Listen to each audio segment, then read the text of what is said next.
Last we left our heroes, you were on Salvation Road, headed south on a mission for the Watchers with your new Ursuline ally Mogden. This mission promised to take you into risky territory as you were introduced to Sanctuary, a rehabilitation facility for the mentally ill and criminally insane that also serves the Crown as home for the magical reconstitution of unregistered mages, bonding them to the service of the Arcanoclast.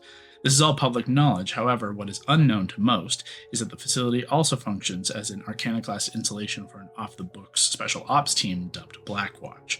Under Mogden's guidance, you would infiltrate the facility to seek the evidence needed to confirm these suspicions and disrupt whatever ill deeds Blackwatch is up to. To that end, you traveled south to the Salvation Wood and again, on your allies' guidance, set up an ambush for a carriage set to make its way to Sanctuary under the cover of night. You laid a trap and hid yourselves in the muck and fog of the swampy wood as the carriage approached.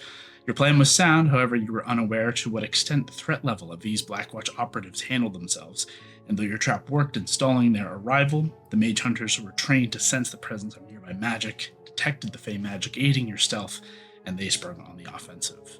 Out of the gate, they struck fast and hard with stunning melee strikes and bolts tipped with paralytic poisons. Adding into the mayhem, they called a third combatant into the fray, and you watch an automaton of gear and steaming hydraulics exit the back of the carriage and engage you all as well.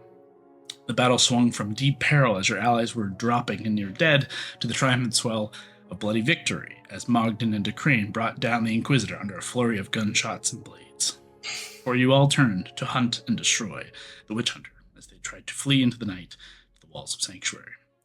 Winded, bloodied, but victorious, you stand as you hear the calls for aid emanating from the still-locked transporter carriage, and we begin tonight. Are we near the cart area? You guys are all within walking distance of everything here. A reminder for kind of the frantic nature here, obviously. Mogden and DeCrane, you guys just brought down the Inquisitor. The rest of you had kind of repositioned on the other side to chase down the Witch Hunter. Everyone was kind of converging. You now can converge in the middle of these two kind of scenarios around the bridge and the carriage. You know that Sanctuary is like a 10 to 15 minute kind of continuing down the path to what would be the kind of west-southwest direction. But the amount of gunfire that was just put off pained yelps and cries of these horses and just the general fray here, it's very likely that it would have been heard by anyone on watch at Sanctuary, but that's still a decent amount of time before, if they even immediately got after you guys, you still have some time to play with here. So, time is somewhat of the essence, and you need to make that decision, but you got a little bit of time to play with here as to what it is you want to do. I think hearing that help, I'd start running over to that cart, but just be looking at everybody like, everyone okay? We good? That was crazy. I think getting everyone out of there is like number one priority at this point. Everyone kind of gets together. Just a quick check of everyone. What's everyone else health status at? Like, how are you all looking? Ooh, great cue. Let me make sure I pulled up the right sheet because we updated them. I know Andy kind of stayed out of the fray for the most part, so relatively unhurt. Full health. Enid got fucking slammed. Mogden was right up in the shit. Yeah. I'm actually good. I'm at full health. I've burned almost every spell I own, but I'm good. I think you were doing a lot of healing towards the back end as well. Yeah. Like you were touching stuff up. But I'm at 13. Oof. How much do you have, Nettie? I have 30 now because you healed me. Oh, good. And I ended up getting a bunch of stuff back. Kev? I'm at 85% health. Oh my god, if I can percentage point. So, you guys are all looking hurt. Obviously, the two of your party look worse off than the others. Those of you who are able to stay a little bit out of the fray. But as you all kind of converge together, make it to the side of the prisoner kind of transport carriage, you can see it's relatively reinforced, and it is kind of almost like what you would expect to see of like a prison transport, like a cage kind of back. But it is almost more of a modified traveler's carriage that has bars and reinforcements. So it looks a little bit like on the fancier side. Like it fits more in the modern world of Karden than in obviously a prisoner transport. However, very clearly a locked door on the back. We can't. Can we see inside it as we get closer? Make a perception check for me. Everybody okay? Don't freak out. We're here to help. 16. It's really difficult to see inside. You're trying to kind of see through. There's no obvious like full windows. They are covered and barred, almost in the way that like there's bars and then there's like a chicken wire kind of like, so that you can't quite pass through the bars. But as you get close, like you can see there are a number of shadowed figures, and you're hearing kind of a few overlapping low voices. One that says, "Please, if you can get us out of here, we can make for the forest away from this place. We do not want to be there." Yo, Moggy, come here. Can I start checking out a couple people to see if they have keys? There's only 2 people to check, so yeah. Which one? Do you go to Inquisitor or Witch Hunter? Who was Inquisitor was... they were kind of side by side. I think the Inquisitor was holding the reins while the Witch Hunter was kind of ready for ranged attacks. Which one was the one who went to the back to get out the automaton? They both went that way, but the Inquisitor dove down on Mogden while the Witch Hunter went to the back. Which was the loser that left after starting shit and refusing to finish his battle? The Inquisitor was the one who tried to run away from you, who you then bisected. The Witch Hunter was the one everyone hunted down and shot to death. Perfect. Natural 20. A natural 20 on the Witch Hunter you were looking for. Let's see. Yeah, with a natural 20, definitely able to find what was like a hidden key, not even a full ring, literal, just like a key. But it's the only key they happen to have, so you have to assume it is the right thing to find. It'll just take a quick second for you to rush over to the lock. And thankfully, with none of you with lockpicking abilities, and Mogden a little hurt, to rip the door free off its hinges, the key will come in very handy. No rogues, no clerics, guys. We picked a great party makeup. Okay, Mogden, I'm going to need you to brace yourself and rip this door off of this caravan. I got a key. Oh, actually, you are okay. You just stay right there.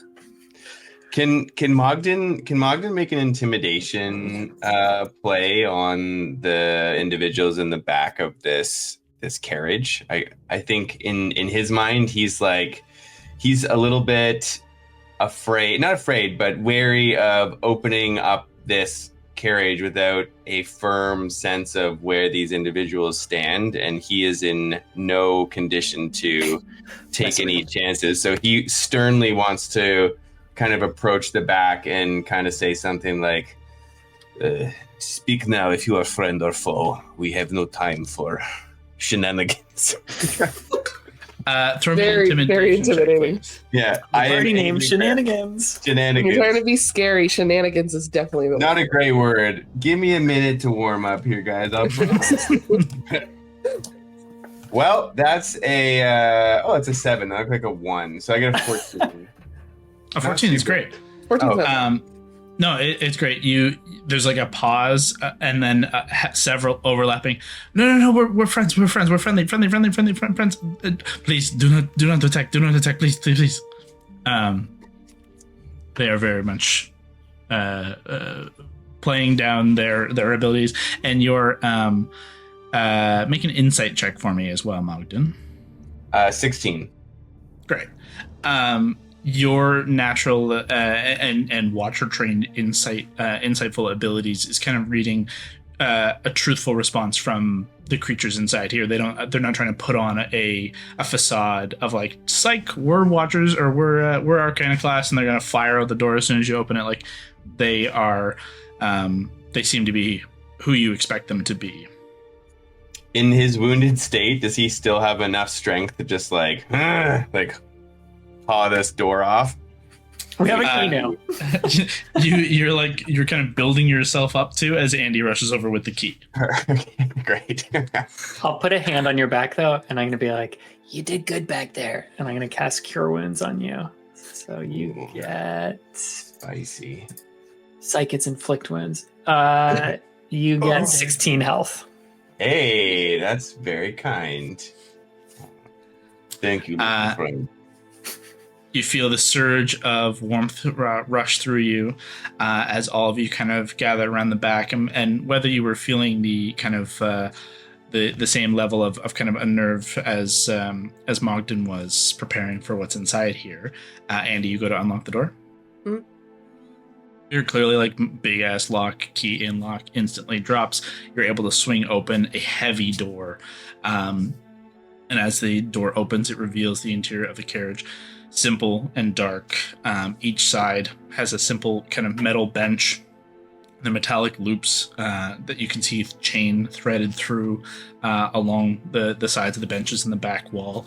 The light that is coming from Ray and from kind of just your dark vision, being able to see in a little bit of the moonlight that's kind of peeking through the fog, is illuminating there are 7 humanoid figures within this carriage. It would be cramped if 3 of them were not mouse folk, shorter by a few inches than the twins. They're dressed in traveler's clothing, has clearly traveled a ways without time for care or wash. Before them, however, you see a red-skinned tiefling who hops down out of the carriage. He hops down and winces in pain as he does hop and then stand, like adjusting himself, putting his hands together in a very thankful manner.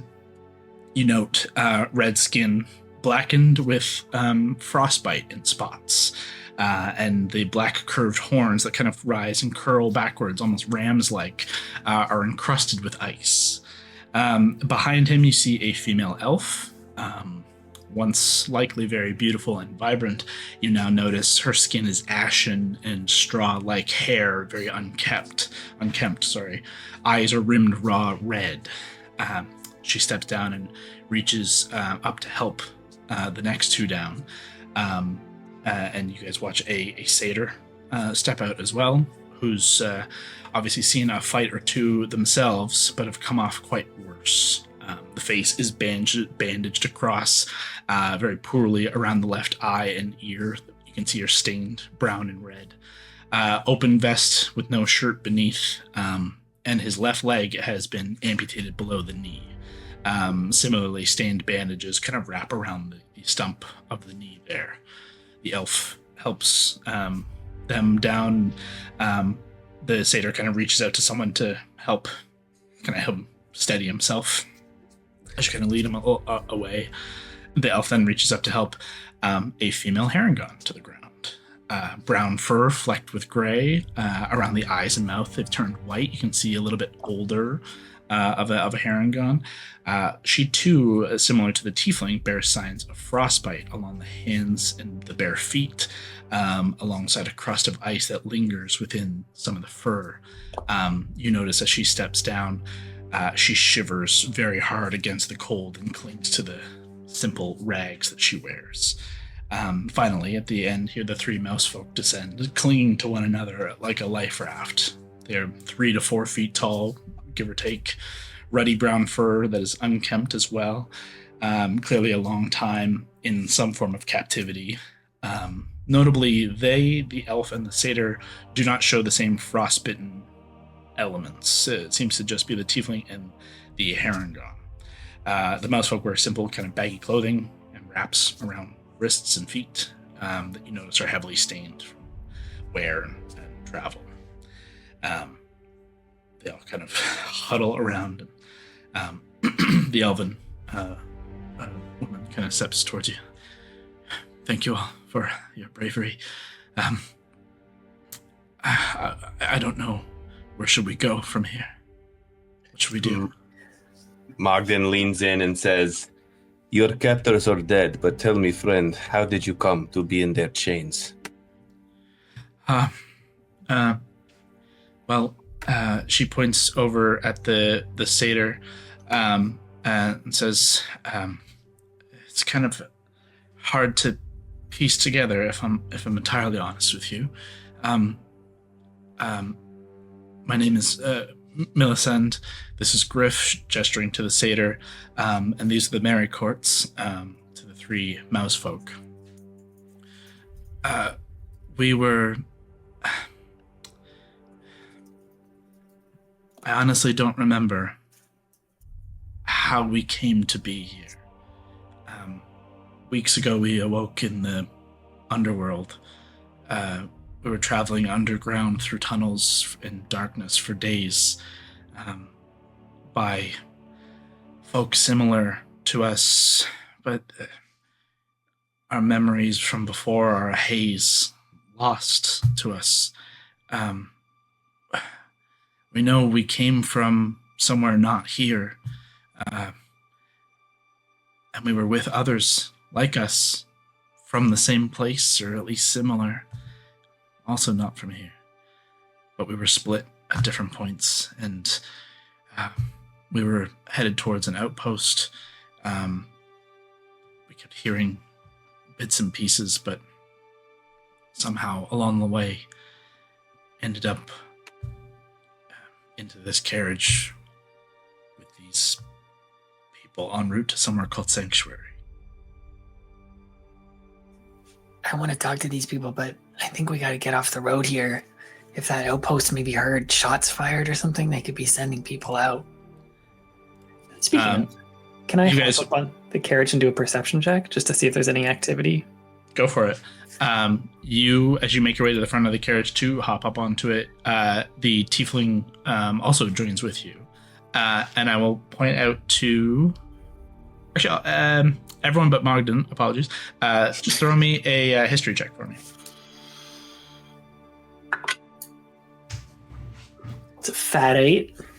Okay. I think it's a dirty 20, but I just didn't. Let me double check. Yep. 17. That's a 1 for me. Okay. It honestly makes really a lot of sense for what this is. Hair and guns. Just doing your thing. Andy and DeCrane, you recognize this tiefling. You saw this tiefling evading the Arcanoclast one of the days you guys were in the city. This busker who was kind of working the merchant's ward dodged the Arcanoclast, seemingly did not dodge them as well as you guys had. And they seem to be picked up. Notably, they are the same person as they actually a step or two ahead of you, Augustus, leading to the front of the carriage. He hops up, notably like kind of struggling a little bit, but he hops up into the driver's box. Go ahead and make your perception check. With disadvantage because it's night? In this case, yes, unfortunately, because the fog is also obscuring your vision, but you're going to try and use your ears, so we're going to kind of balance it out with still disadvantage. Your Ooh, perception's nat pretty 20. good. Nat 20 or 21. Still very good. Very good. In the minute that this has occurred, you don't hear or see anything else kind of coming down the road. You don't see any signs of light, any torchlight or anything like that. So right now it seems like you guys have at least a few minutes to yourselves to sort out. You, like I said at the beginning, like you guys know it's about 10-15 minutes just to get from Sanctuary to here. So you know you have at least that much time if they acted immediately, right? Mm-hmm. So that's kind of your timeline of like, we gotta move by this point. We have to assume they would be here at the earliest 10 to 15 minutes. So you're still the very earliest time here. With that check, you notice this tiefling is kind of looking for something in the driver's box that he has yet to find, just as you're standing there with him. Hey, you okay? You looking for something? Yes. I have a deck of cards that I cannot be without. It was taken from me. I know it is here. I can feel it. But I am having some trouble searching. My faculties are not quite what I want them to be. Could I ask your assistance in this? Of course. I've already done so much, but I would very much appreciate it. No problem. Thank you. Many hands make light work. keep that. Go ahead and make an investigation check with advantage. Oh no, it had to be me though, Kyle. You don't know me. 13? Okay. I had 0. What you find with the 13 is beneath the actual seat of the driver's box. There's nothing actually beneath it, but the seat part lifts up, and within the seat is a kind of like a lockbox. It's locked. Can I lift it? How heavy is it? Yeah, you can take it out. It's like a kind of like a small chest like size, so it's probably like between 5 and 10 pounds. Okay, I think my friend Mogden can help us with this. Can you help me get this off? Absolutely. I can. This is exactly it. Thank you. And he just lifts it right out of your hands, like, and we'll hold it down, and he'll help you down as well. How do I check for traps? Be investigation as well. Oh God, I'll try it. Sure. As Augustus is looking this over, is there anything the rest of you are kind of looking at or doing, or? Are those horses still alive by any chance? I was thinking this. I think at this point, I think it has to have suffered its injuries enough and died. Thank God. There were 2, right? One fell through. One is not dying. One was stuck and trying to like run away and was like whinnying. So it's probably still like freaking out. But now that everything's calmed down, it's not actively trying to run away. But if you wanted to try and like utilize the horse, it will require a little bit of work. I was going to ask Super chill. anyone or any more new guests if anyone is like used to handling livestock or if anyone has any experience with horses. I have beast sense and I can speak with animals. I was thinking about like talking to this horse to see what was up, or gently putting that other one out of its misery if it was still I think that one's kicking. dead now. Sleep now, brother. The You winning don't do it in front of the other horse you're about to talk to. One moment. That one has thankfully perished. However, if you want to try and utilizing some of these like your beast sense skills, if you want to try and make an animal handling check at advantage, see if you can get this other horse to kind of calm and kind of be more passive to you guys. Okay. I'm just wondering what would be more appropriate there. Speak with animals or just handling in general?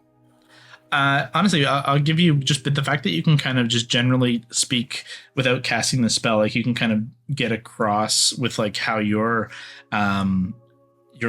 like natural bestial sense as well as your rage, your subclass.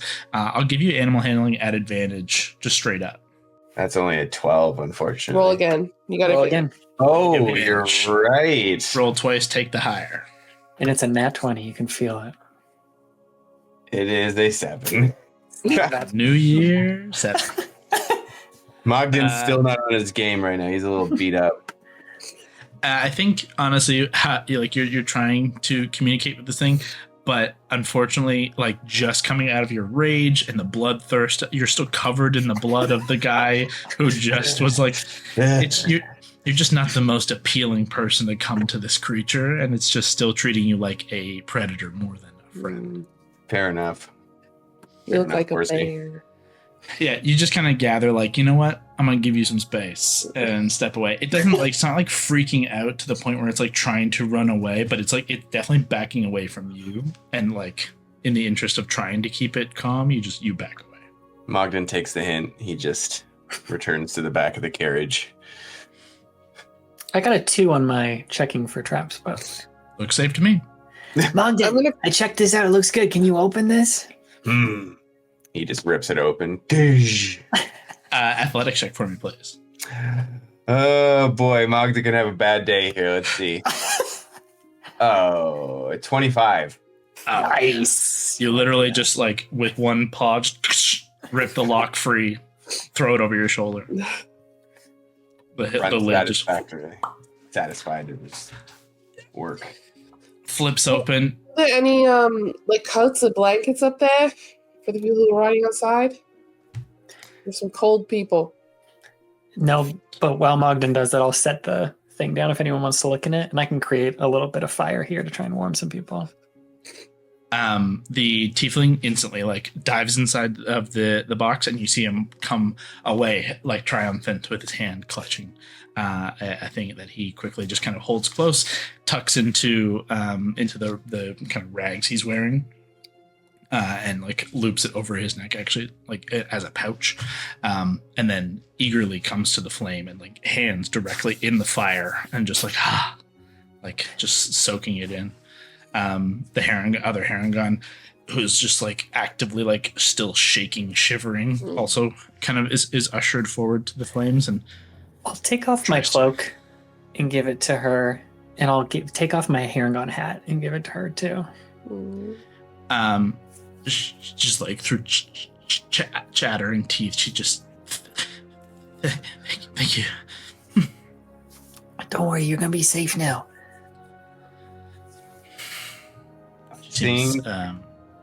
She's seen hard days.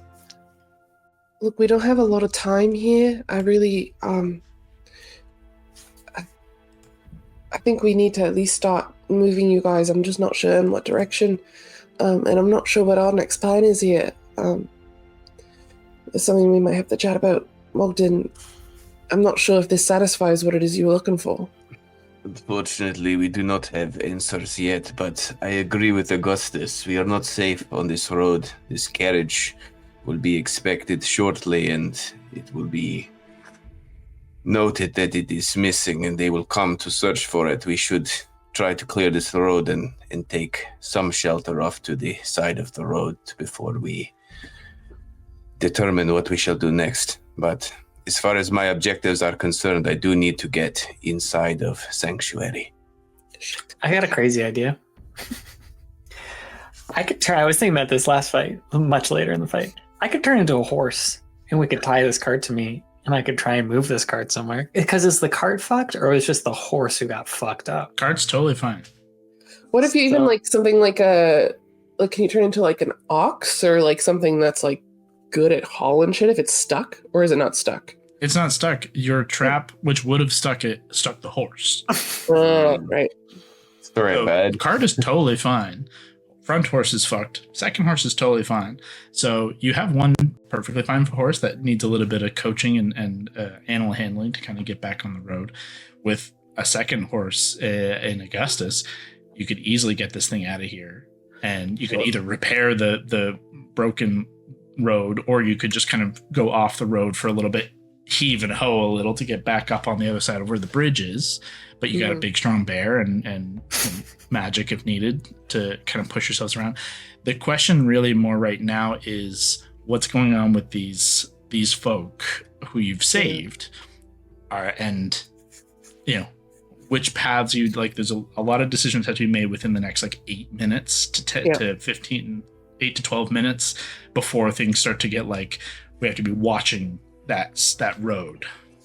What if we took them with us in the back of the cart, just went somewhere off the road to hide them, and then got the cart back on the road or something?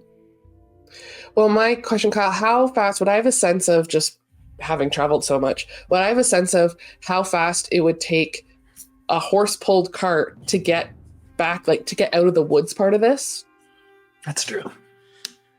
I would honestly say no, because realistically, you as a shepherd, like you mostly walk. Your travel is mostly based in walking, so you know how long it took you guys to get here. The carriage is not fast moving. It's a slow, heavy carriage. Like and you're noting that like it's not a normal traveler's carriage that's built for speed. It's built for like heavily reinforced. It's a heavy thing. There's a reason it needs 2 horses that are like draft horses to pull it. So it's going to be slow moving, especially if you load it back up with all the people that you have with you. So it's going to be 6 of 1 to get back to the main road, like Salvation Road. So you're looking at like 40 to 45 minutes to get all the way back to where the turn off down here was, back to where you guys first came in. If that's where you wanted to get all the way back to. There's lots of forest and swamp bits between here and there. Obviously, it's the full forest stretches that full breadth. So you could go off road, but with the carriage would be difficult. Another option for the carriage could be should we just dump it off the side of the bridge into the swamp? I know it's heavy. That might be hard. That's what I was like- wondering. Do we just clear this thing and hide the wreck, or? I don't know that we're not going to be able to completely hide the wreck. There's like a dead horse involved, but like at least, I don't know. Rather than just leaving an empty carriage, it's obviously the back busted open. I'm not. Well, I guess we could use the key. Do we Trojan horse this thing? Like That's something we Trojan kind of horse. take the carriage and use it to get into or try to get into Sanctuary, because they are still expecting this thing within the next little while. And What if we half Trojan horse it, but use that as more of a distraction to go in a different way? Because I feel like as soon as I'm up to, oh look, a fucking carriage, and they see a bunch of weirdos who are the kind of people they're typically putting in the back of this thing.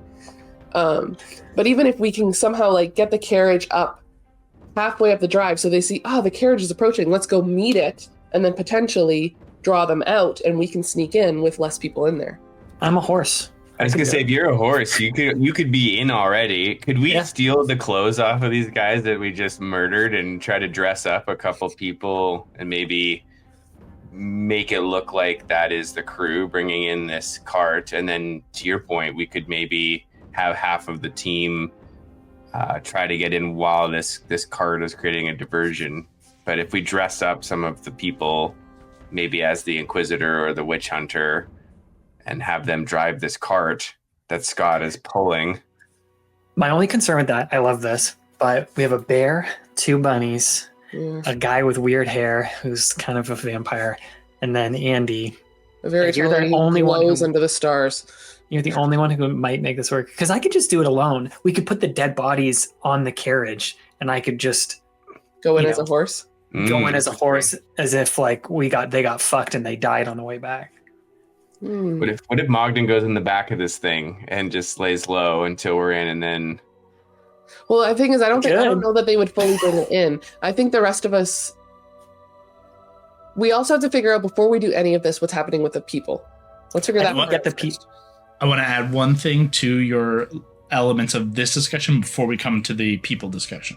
Yeah. With like good plans, I want to throw some elements out there to add some clarifications. One, Witch Hunter garb, if you were to pick it up, is small. So they're a halfling or a gnome, so it would only fit the 2 Heron guards. Gotcha.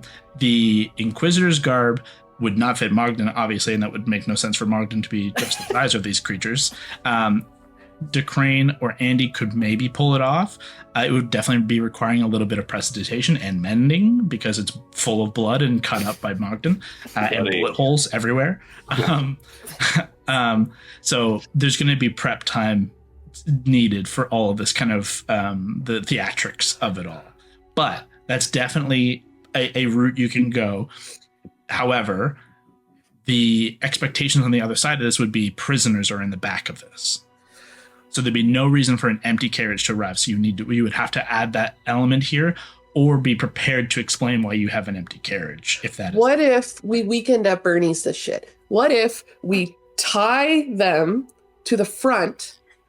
So for at least from a distance, it still looks like the 2 people they're expecting being pulled in and going in towards to hopefully draw out as many people as we can. And then either someone's in the back and it's far up and out that you could just quietly take out some people, or we just use that as a way to like Trojan horse and get in a different side. We need eyes on this place to also see like. I think we put Mogden in the back. He just literally hangs out in the back, gets ready to burst out bear mode. I'll lead in as a horse. We string up the dead bodies up top, and then we can just gauge it by ear. Like, I can stop, but I can stop in front of the thing, back up a bit, like make them try and come to us. Yeah. We could have it like they died on the way. You know, they're like going and they die, and or they were attacked. You could exactly. If you have this ripped clothing on, if we did put someone up there, you could say that they were attacked on the bridge, and we just are so bad at bluffing. Barely survived. No one here's a good liar. That's the big problem. Okay. True. Let's think we have the beginnings of a plan. Do we switch now to the people? Yeah, let's figure out what to do with them.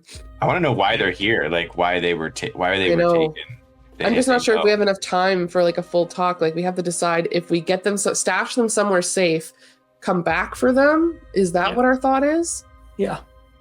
I'll add one other thing that you see, like as all this has been going on, especially for those of you like Augustus, you got pulled into stuff, Martin, you were doing other stuff like the horse.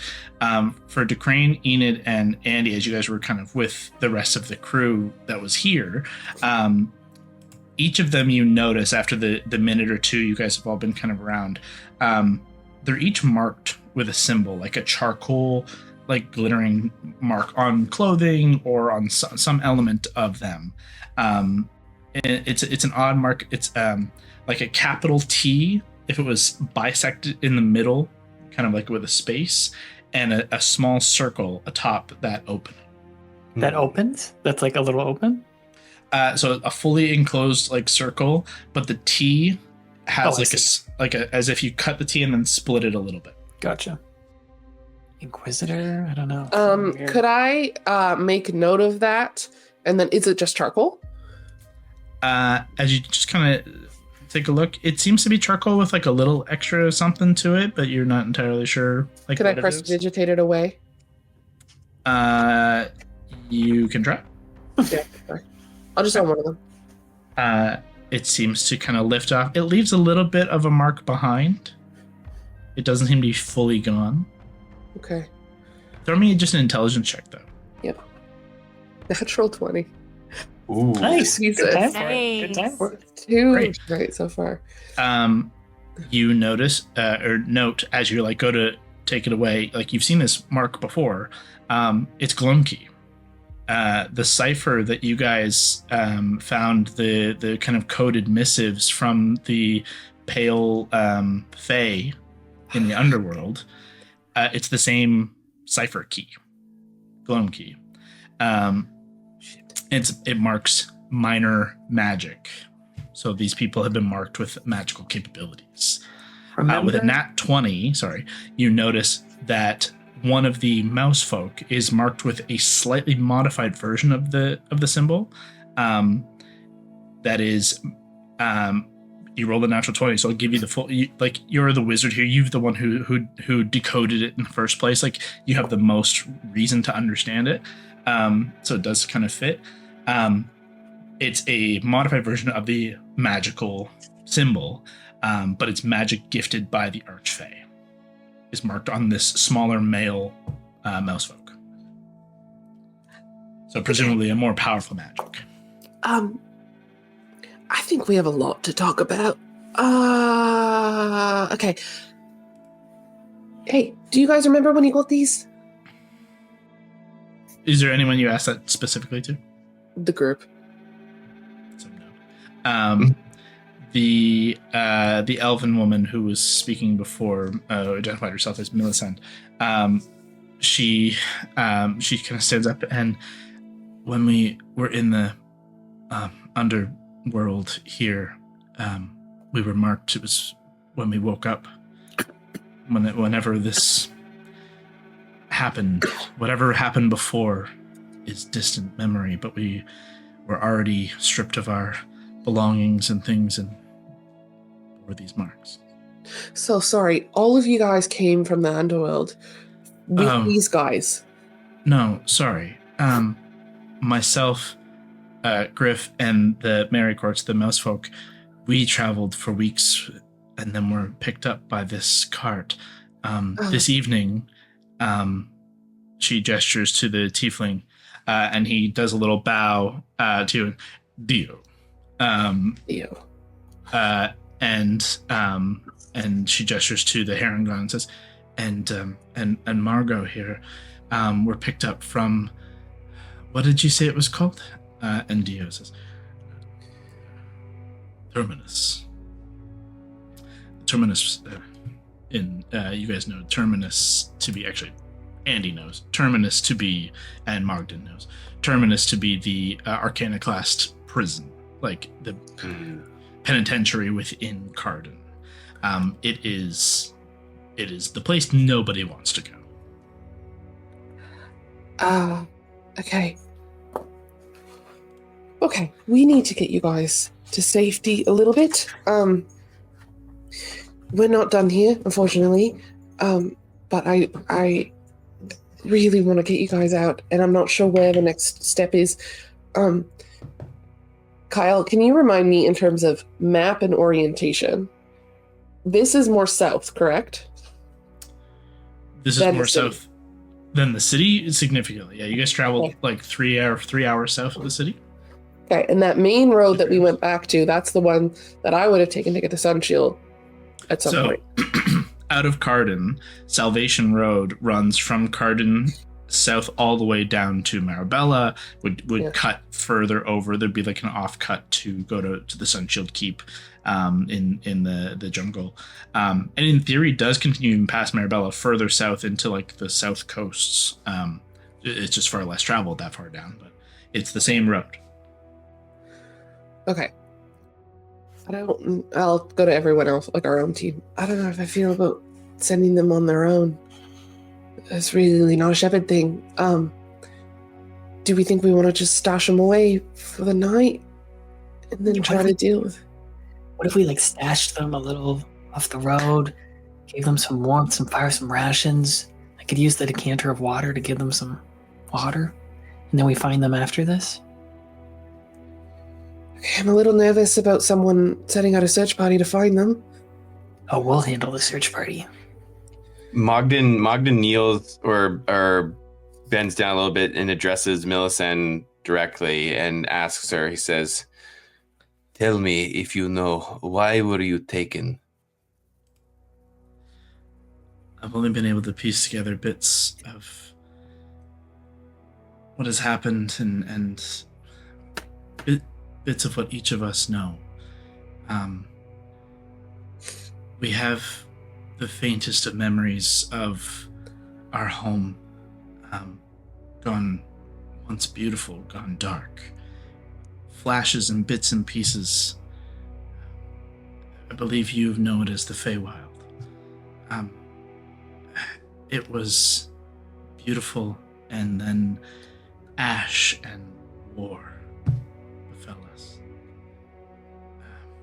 And then we awoke here under chains by, they call themselves the Pale Court. They're an evil group of the Feywild. They are my kin, Elven, but cursed, in the same way I am. And she gestures to like her appearance, and you guys note that she is under the same kind of pale, ashen look, drained of all kind of color and vibrance and beauty that the elves and certainly the Fae are known for. Though even more hardened by being traveling as a prisoner. We were not sure exactly what it was we were being brought here for. The court seemed to be dealing with these people, and we heard the terms Black Watch and Sanctuary as one of the destinations for us to be sent. And when we were split, Sanctuary was one of the destinations. All of us with these markings were to be sent this way, in various stages. Many have already come in the past weeks. We are not the first and seemingly not the last. There are many left who are coming in kind of waves, being processed and taken elsewhere. Okay. Guys, we met the Baleans before. Yeah, we did. What And is they're apparently this working with Court? Iconoclast. It's a really long backstory that I'm not sure we have time for. We'll tell you later. It's really... Yeah, it's very... Okay, what we need to handle right now, because we're running out of time. What if half of us stay here, get this carriage ready, whatever we need to, and the other half can try to work to stash people away? Let's get... And maybe keep talking, but we need to start moving. Let's split the party. 2025, split the party. First thing we do as a group. It's been about 10 minutes Shit. Running out of time. total. So like you were at the first increment of time where you need to now be a little bit cautious about people coming down the road if they were to act instantaneously. So at the very least, I would recommend for someone to be on watch for that while all of this is kind of whatever you're going to get done is happening. I Should we would ready for this that if it's cart? comfortable. Can you hook me up as a horse to this cart, Mogden? Or actually, Nettie, you were used to doing it on the farm, so why don't you do that? Yeah, I can do that. No problem. Honestly, very easy. What I will ask actually from Enid, I'll ask you for an animal handling check because there are two horses. If Augustus is to be one of them, the other one is going to be a part of this of the reining situation here. So I'm going to ask you to see if you can try and calm this second horse to make this an easier job. So Can I give her the check from you? Can I give her the okay. help action or something? Absolutely, you can do it with advantage. I got 21. Okay, great. Bunny folk over bear folk are far more calming and appealing to the horses of this world.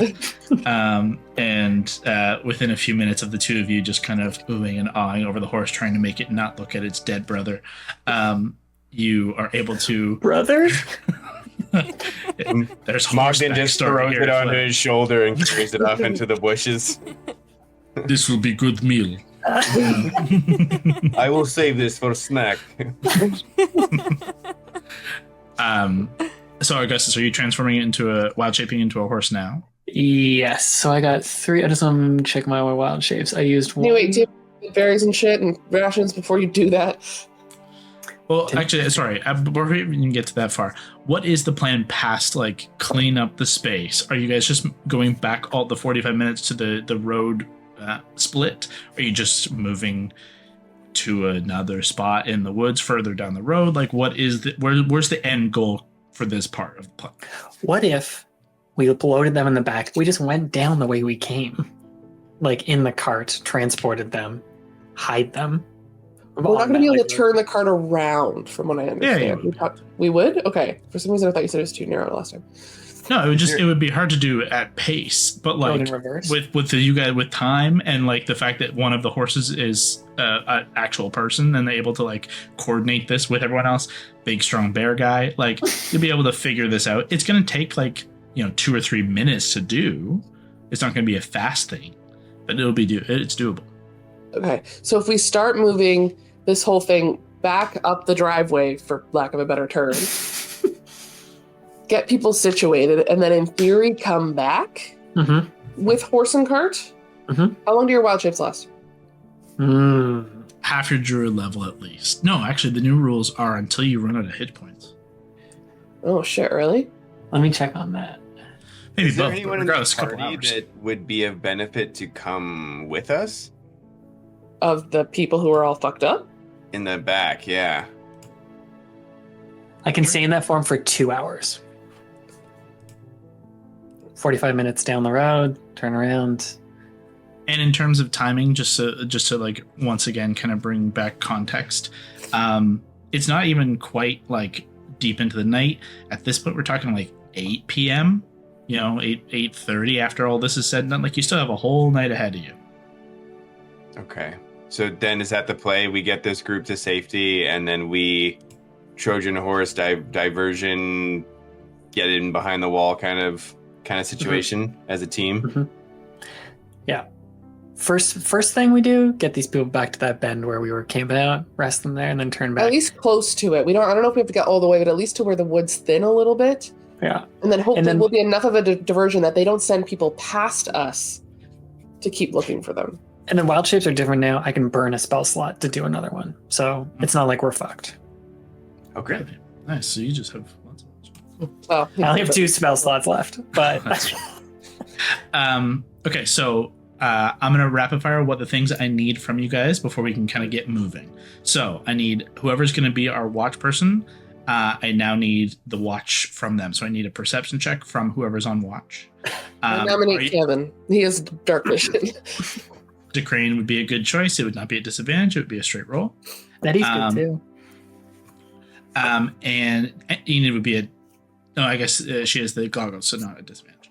I need to know, what are you doing with the 2 bodies? Mm-hmm. I would like And- to somehow tie him to the roof for potential use later. I know that's morbid, but Not at But all. what if we encounter people on the road? Why don't we keep this him in the road back is like for a now? private road. You can put them inside. put You them don't in the need to back. tie them. Do we to the have like goggles or something we can put on them to cover their eyes? Yes, to but be not like, their there multiple are bullet guards. wounds. No, that's true. It's dark. It's dark, right? It's dark enough, and no one's really Let's tuck looking. him in the back for now. Yeah, let's Could chuck we him in the tie them trunk. under the cabin? Under That's the interesting. under Yeah, the cart. Just dragging This is- beneath everything, hitting. If we just tuck him in the back for now, that should be okay. Yeah, Everyone else we can can ride strip on him out. top or walk. I will.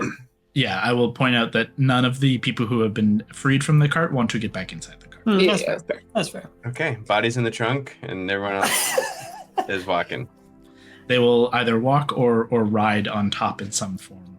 I will, before Augustus shapes into a horse, I'm going to collect Technically, he's all of already done. our... Great, never mind. I will collect everyone else's water skins and do my hot water bottle trick for everyone who's cold and shivering. Okay, so that's what you're doing for this process of time. Yeah. Decraning that perception check from you. Augustus, you're the horse. You're on turning cart around duty. Can I have done one thing before I change into a horse?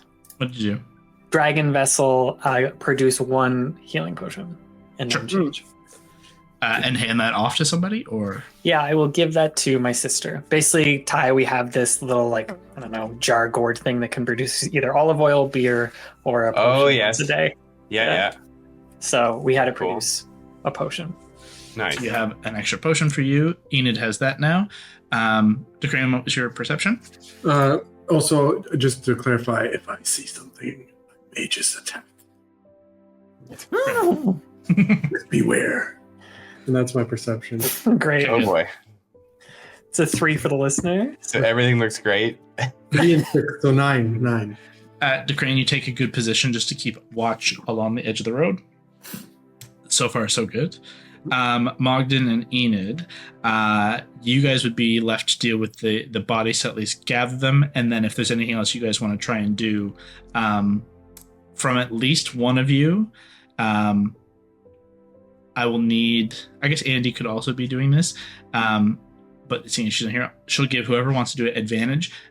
Just a straight persuasion check with advantage in persuading this group to go along with your various plans here. My persuasion is 6. Oh, you can do it. Mine's Yeah? -1, so Oh no! yeah. Okay, I can do. What you don't want to do what Morgan says? Why not? Friendly bear man, you listen. yes? Towering over them. Yeah. I'm just a cute little boy. Yeah. All right, I can go ahead and try. Let's see. That's with advantage? With advantage, yeah. All right. I'll give the advantage thanks to Andy giving out like the hot water bottles and stuff like that to try and. Oh my god! With advantage, it was 13. I rolled a 1 and a 6. Oof. Damn. Honestly, a 13 for these people, kind of taking into consideration that you guys have freed them, saved them, and are kind of in the process of doing that, they accept the weirdness of what you're asking them to do right now in the Yay. interests of safety and what you guys have already proven to them. Though, I will note, Enid, what your passive insight is, what's your passive insight? It is 13. Okay. I will note that the kind of older male mouse folk seems to be the most kind of distrusting, not distrusting, but like wary is what I'll say. The rest are kind of going along appreciative of what you guys have all done. And Dio, the tiefling, is kind of he's looking out for himself. You can tell even with a 13, like he's looking to like if something happened here, like what's his way out kind of situation. But you also notice he's so like happy to have his cards back. He's like thumbing the cards. He's almost more focused on them, and you do hear him kind of like speaking to them every so often, quietly, like under his breath. Mogden, is there anything you're doing as you guys are kind of gathering everything underway? Can Mogden drag these bodies into the brush and hide them, but also search them for anything that might be usable, or I don't know what's on them? I know we found some keys, but is it possible to have a look while I'm hiding them? Wait, so sorry, are you hiding them or are you putting them in the back of the carriage? Oh, that's right. We're going to take him with us. Yes. So Mogden will then carry the bodies, throw them over his shoulder, and boom, throw them in the back of the carriage. In theory, if you want to ride back there with them, you could search while we're going. That's Yeah. good. Give yourself a little time. Yeah, fair And enough. I will give you an investigation check to check them over while doing so. Okay, you want me to roll that now? Yes, please. Okay. Oh yeah, that's an 18. Nice. Okay. Let's see. Yeah, what did they fight with? So the witch hunter. So as you guys all begin to kind of all these plans come to fruition, you guys begin to make your way out back along the road, back the way you came. Like I said, it's going to be 45 minutes to get back to the split, so you've got lots of time between here and there. And at the very least, we'll have that much space between your pursuers should they be pursuing. DeCrane, as of now, you don't see anybody. You don't see lights. Torchlight along the horizon so far. You don't hear anything beyond the sounds of your companions here. So at the very least, you guys are not immediately being followed as best you guys can tell. Could I feel anything? Like sense any energy? Give me a perception check for that separately. Ooh, okay. I'll allow that for sure. 7 and 6, 13. With a 13, not enough to get like a wider, cast out of your kind of net to kind of see, is there any like neural energy that you can kind of pick up on beyond the immediate group that's here. Mhm. What I will give you, even with a 13, there is just a sense of peculiar energy Ooh. in the direction of Sanctuary, but more focused further south than where you think Sanctuary to be. So it's a little further into the bog, not like, days further, like still within the same kind of range, but not quite exactly at Sanctuary. You get the hints of something on the winds here. Okay, I've noted that. But yeah, perception-wise, you guys are able to kind of group up, make your way without immediate pursuit. To the investigation of the two operatives you have here. So the halfling witch hunter wore black kind of scaled armor. So they have scale armor. There's like a hooded cloak, black gloves and boots. They wear a full face helm. So there is like full cover for the face if you were to kind of think about wearing and doing anything with that. Mogden, you rolled an 18. So you find... Yes, let me see what the specific name is. I don't think I have it in D&D Beyond, but you could feel free to write it into like a note section that you have. She used you have 2 doses of Bronzebane venom. Ooh. Bronze vein? Bronzebane. Bronzebane. Okay. Yeah. This is notably the poison that paralyzed DeCrane. So a paralytic poison does a little bit of damage, but it has the more important paralyzing factor there. And the witch hunter had an arm-mounted hand crossbow, which is a cool item to have. So if someone wanted to use a hand crossbow, that would be like kind of wrist-mounted. You could do that. And they also had, a half dozen more bolts, actually a full dozen bolts left kind of in various places. So crossbow bolts. On the Inquisitor, they notably didn't really have armor or anything. They wore this kind of long woolen overcoat, kind of long, high collared and all these kind of things. It will definitely need some mending and prestidigitating to kind of clean itself up. But it's otherwise a nice coat. Black leather gloves, boot, all that kind of stuff. But does not, if I remember... I don't think there was anything else notable on them. I'm just going to double check character sheet. No, their stuff was more about like their physicality. So Okay. nothing else interesting on them. The more interesting stuff was on the witch hunter. Yeah, they were a monk. Remember, they were fucking shit up. They were crazy. Oh yeah. Ty, with the poison, you could use that on your blades if you wanted to. It's not just for ranged. Oh, cool. Yeah. So it's like an action to apply, unless you have special abilities to do so quicker. Action to apply. It doesn't last that long though. No, it'll typically last until it has an effect. Like within a minute, it'll dry off within a minute, and once used, it's used up. It's once you hit with it, it's used up. But it will deal here. I'll read out what it is. I don't have it as an item as of yet. I will put it in there soon, but I'll read out what it does.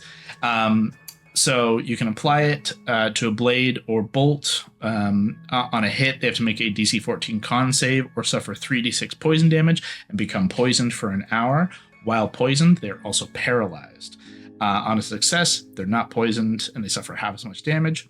Once they're poisoned, they can repeat the save each time they take damage. Okay, that's cool. That could also be interesting in terms of trying to like sneak in if totally Enid's bow or something. Like we see a guard, Enid could trank him essentially, or at least try from a distance. Yeah. That's true. Definitely. All right. Mogden is pleased with this find and this little wrist-mounted crossbow. And we'll tuck that away for Rainy day. I guess. Yeah, I'm in the back, right? Like you guys are all riding on top of the thing right now? Is there anything else in that lockbox? Sorry, I think I stepped away at that point. Or is it just the cards? There is a blade in there as well. There was a rapier-like blade inside. Okay. Does this belong? Though notably smaller than like a standard rapier. Does it belong to any of the mice? Like, does anyone claim it? Nobody makes a move for it immediately. Is there any magic in that sword? I can, if I get 10 minutes, I can tell you. Yeah, it's a little identity on it. I'm a horse, but I love to know things. Could I actually just turn it over to Enid and say, Enid, does this smell weird? You have sense of... Can I check if it smells? This rapier blade? Yeah. Yeah. Does it smell like the bow and it smell like the people? Like a rot blade? Instantly, no. Like it's notably not the same pockmarked metal. It's actually quite beautiful. It's almost like a quicksilver mercury kind of metal. Like it has almost you kind of whip it and it has almost like an elasticity to it. It's gleaming, shining. Though there is some not pockmarked as in the same rot, but there is like what looks like a tarnished like rust. Like it's an older blade. It is damaged by time and wear. Okay. It might be something Decrane could use, honestly. If no one else here is going to, if none of them claim it, we'll just kind of leave that for now. But they didn't have anything else in there. There was no like ledgers or anything like that. Okay. Yeah, you guys begin to kind of make your trek back out the road. And for the next half hour are left to your own devices. You don't see anyone with your kind of group perceptions trailing you. You don't see sign of torchlight behind you, though notably the fog is still thick, so it would be difficult to see past a certain distance, but you don't hear anything untoward. You're able to speak to any of them if you wish to. Otherwise, we can jump to the point where you're making the decision of, are you pulling off the road to camp kind of, before the split? Are you getting to the split of the road? What's the decision here? I think before the split, still in the wood to provide the maximum amount of cover. And we just need to set them up and then decide what the fuck we're doing and move quickly. I guess that was my other question. The fog has held, right? So that actually benefits us at this point. Okay. Then in that case, if that's still the plan, Augustus, go ahead and throw me a survival check. You got it. Horse survival. Man, I've rolled low tonight. 13. Hey, you turned into glue. Sorry, buddy. Oh. A 13 is not bad. In the interest of just trying to find like where's the best spot I could pull off as a horse leading this carriage that is not going to ruin this carriage. It's not going to instantly get stuck. And you find a dry enough kind of patch of land to kind of like get off road a little bit. It's pretty bumpy, Mogden. You are suddenly thrust around in the back of this carriage. Everyone who is riding is now holding on tight. But it makes a little bit more noise than you perhaps all would like in a kind of stealth mission, but only 2-3 minutes to get just tucked away further off the road. You find just a small clearing in the wood, enough that you could kind of curve the cart and horse around and have a small little area tucked into the woods. Okay. We need to find a place for these people and then make a very quick decision. Because if we start moving back, we could easily be met on the road. Stomp my hoof. Stomp, stomp. Is there a place? Sorry, go ahead, Tyler. No, I was gonna say, do we want to do, if we're gonna be heading back once we drop these guys off? Did we agree on this sort of Weekend of Bernie's plan with the bodies that are kind of? Yeah, I think the biggest concern I have is this is not a big operation. It's a fairly small operation. So people are going to be familiar with the people who they're expecting and it's like a super secret one too. So they're going to be like, hello, yes, we are the people. And they're going to be like, no, you're not Frank. What the fuck are you talking about? I was expecting Frank, and we can't just lie our way out of that shit. So that's why I'm a little concerned about, like, I don't think we're going to get all the way in. No, just gotta get close enough. This is potentially a way to draw people out, and then we sneak in like the side. I will also note, Mogden, in your initial kind of investigations, there are side entrances. So there's a main gatehouse on the outer walls surrounding Sanctuary, but there are side entrances in those outer walls as well. And then there's the interior compound, of which there are like 3 buildings, but you don't know the layouts. Like, you were not able to get past, the outer walls. The outer walls are 12 feet taller, so too hard to get close and get sightlines in to get you further information. So we get we'll drop these guys off. Then, why don't we get the cart further down the road and then deploy the covert side entry team, and then take this cart to the front, like you say, as some kind of diversion. So I assume that Augustus will still be attached to this cart at this point. So that's the one thing, is in theory he could get brought in. Which is great. They're not like, he's the only one that could be a complete legitimate cell as meant to be here. Yeah. Unless they have already got to the riverbed and seen dead horse. That's the only thing that might fuck it up. I also guess we know these people have ways of seeing magic. That's how they caught us. So if they see Augustus is who he's not supposed to be, in theory he could get wild shape is not seen under the same issues of magic. It's a wild shape. It's a shape change, not a polymorph. Cool. So if we Weekend of Bernie's these shit, just tie them to the front so that they're sitting. Get that in. Either Augustus can just stop the carriage weirdly slightly too far, or could go in super slowly, and either you could use the fog, drop an extra fog cloud if you guys still have that, and bail, and it's like, oh, there's only one horse now, weird, whatever it is. And then we just have to pick a side that we'll all agree on. This is the side we're going in on. Okay. To potentially either meet up with you later, or who knows. Question or proposition, even if Augustus is our sort of ace in the hole, he's our literal Trojan horse. Do we even need anybody on the cart? Would that be more suspicious for 2 bodies to be on there, or would it be more likely for them to just take the cart in if it was completely abandoned? If it was just where's the crew? Let's get this inside and have a look. I wonder if that would just bring up. We could even toss the bodies on, say if we're gonna go left, we could chuck them right. So if they're looking for them, it could draw them a little further, and oh, there's bodies out that way. That must be the way they go. That's a good point. They're more likely just to bring in an empty carriage than they are.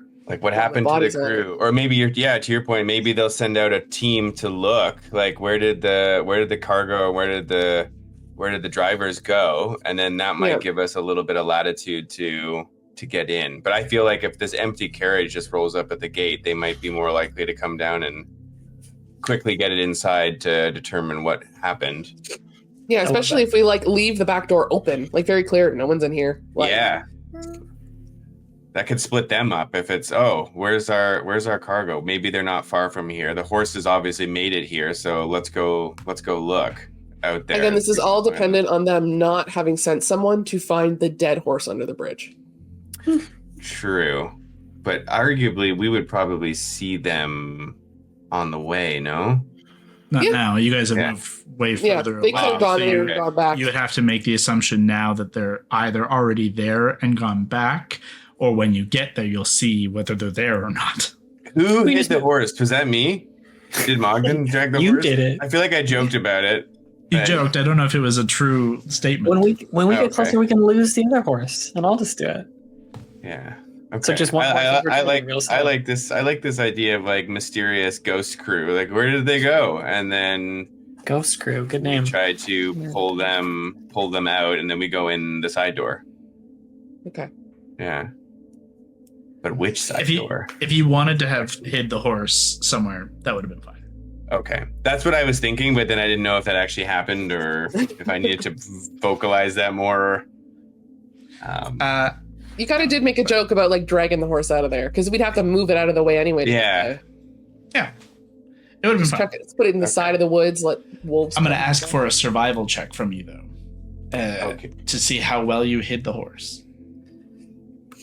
How well I ate the horse. I was gonna say Enid was around because she have helped. She's actually good at that kind of shit. But Everyone had their own tasks. Yeah. Martin's task was get the bodies and also hide the horse. 4 plus 9. 4 plus 5, 9. Okay. Not great. We're all rolling low. Let's get them out of the way now. It's been a couple 20s. That's standy. Okay. So, as this group, you guys come to this kind of pseudo camp, are kind of in your own kind of group deciding what your next steps are. The two figures come to you as the others are kind of huddled around. Their hot water bottles are kind of coming, have cooled, and we'll do it again. Dio and the older kind of male mouse folk figure step kind of up to your group. We just wanted to say thank you, obviously, for putting your lives on the line for us, for not knowing who we are and what we could have been. You bravely put yourselves out there, and I am eternally grateful. And I'm sure I speak for them when I say, obviously, we are all very grateful for you. Can you repeat that last line? I don't know what I said.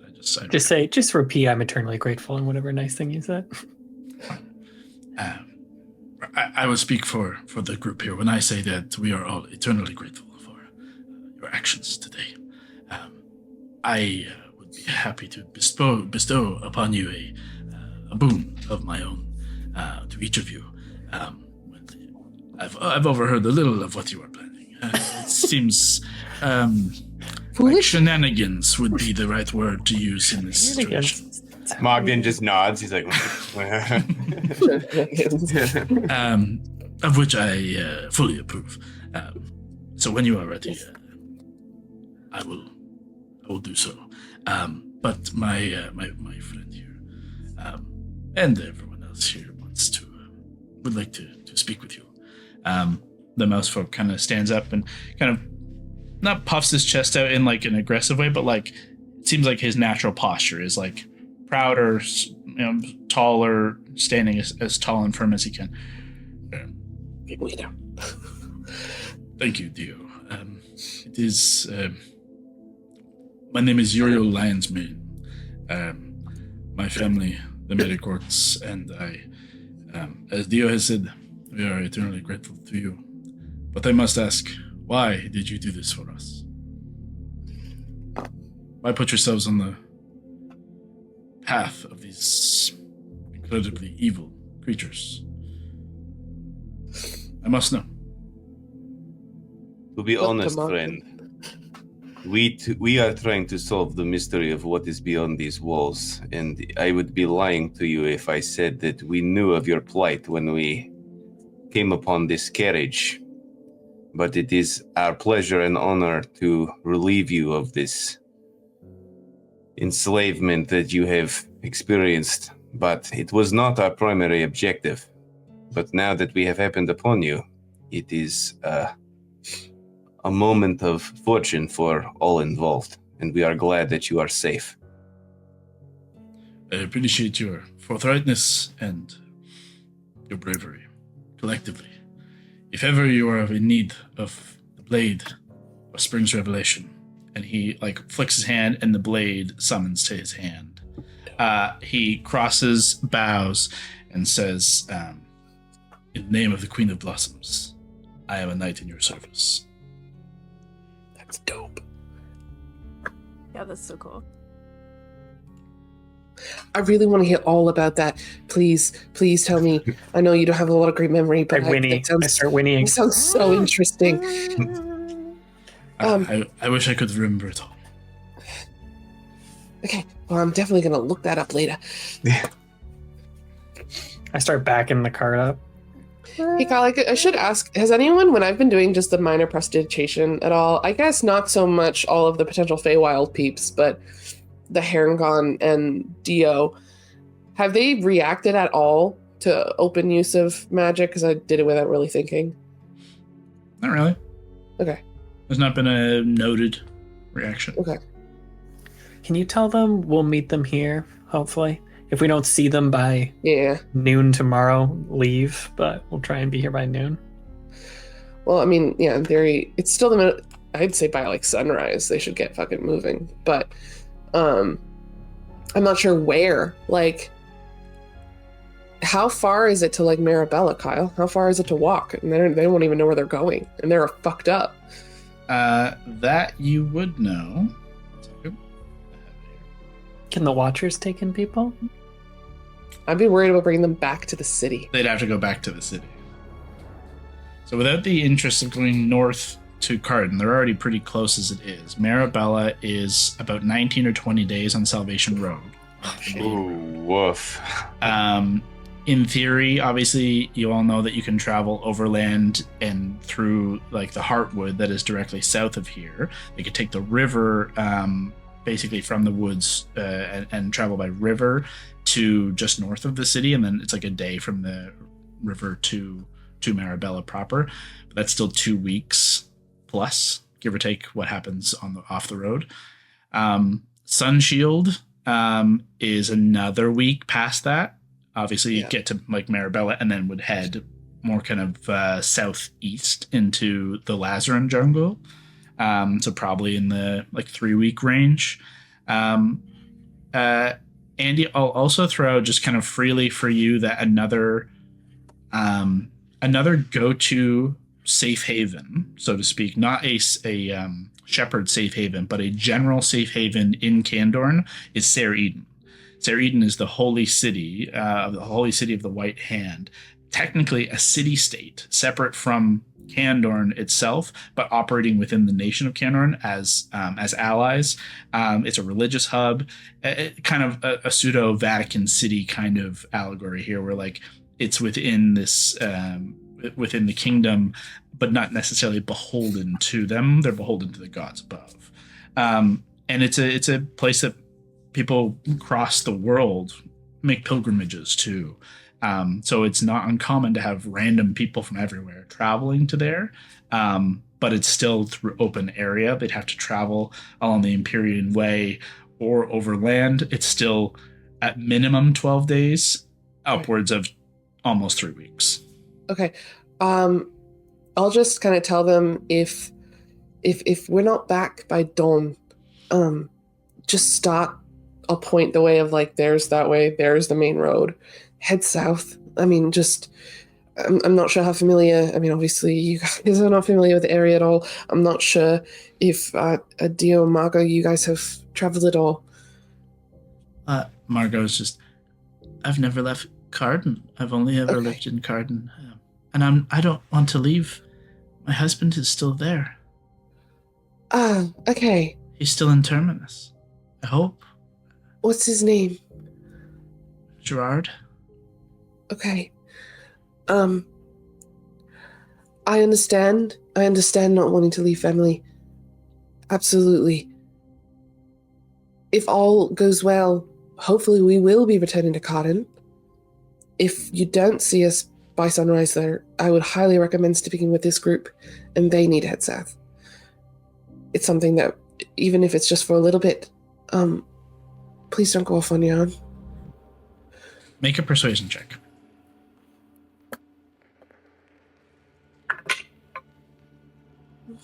Not very good at this. 14. Okay. You're not sure if your message hit home and broke through to the fact that she will try to get to her husband or is willing to leave him in Terminus, or what may or may not happen to him in the meantime, and leaving for months in theory. Like, you'd have to travel for weeks and then back. You're not sure. You're not sure but she quietly just kind of nods and kind of drifts off. Hopefully we'll be back at sunrise and none of this will matter. Dio kind of puts a hand on her and kind of gives her like a shoulder like squeeze, and then looks at you and says, "We will of course wait for your return and hope to see you by sunrise. If it was up to me, I would take us to Marabella.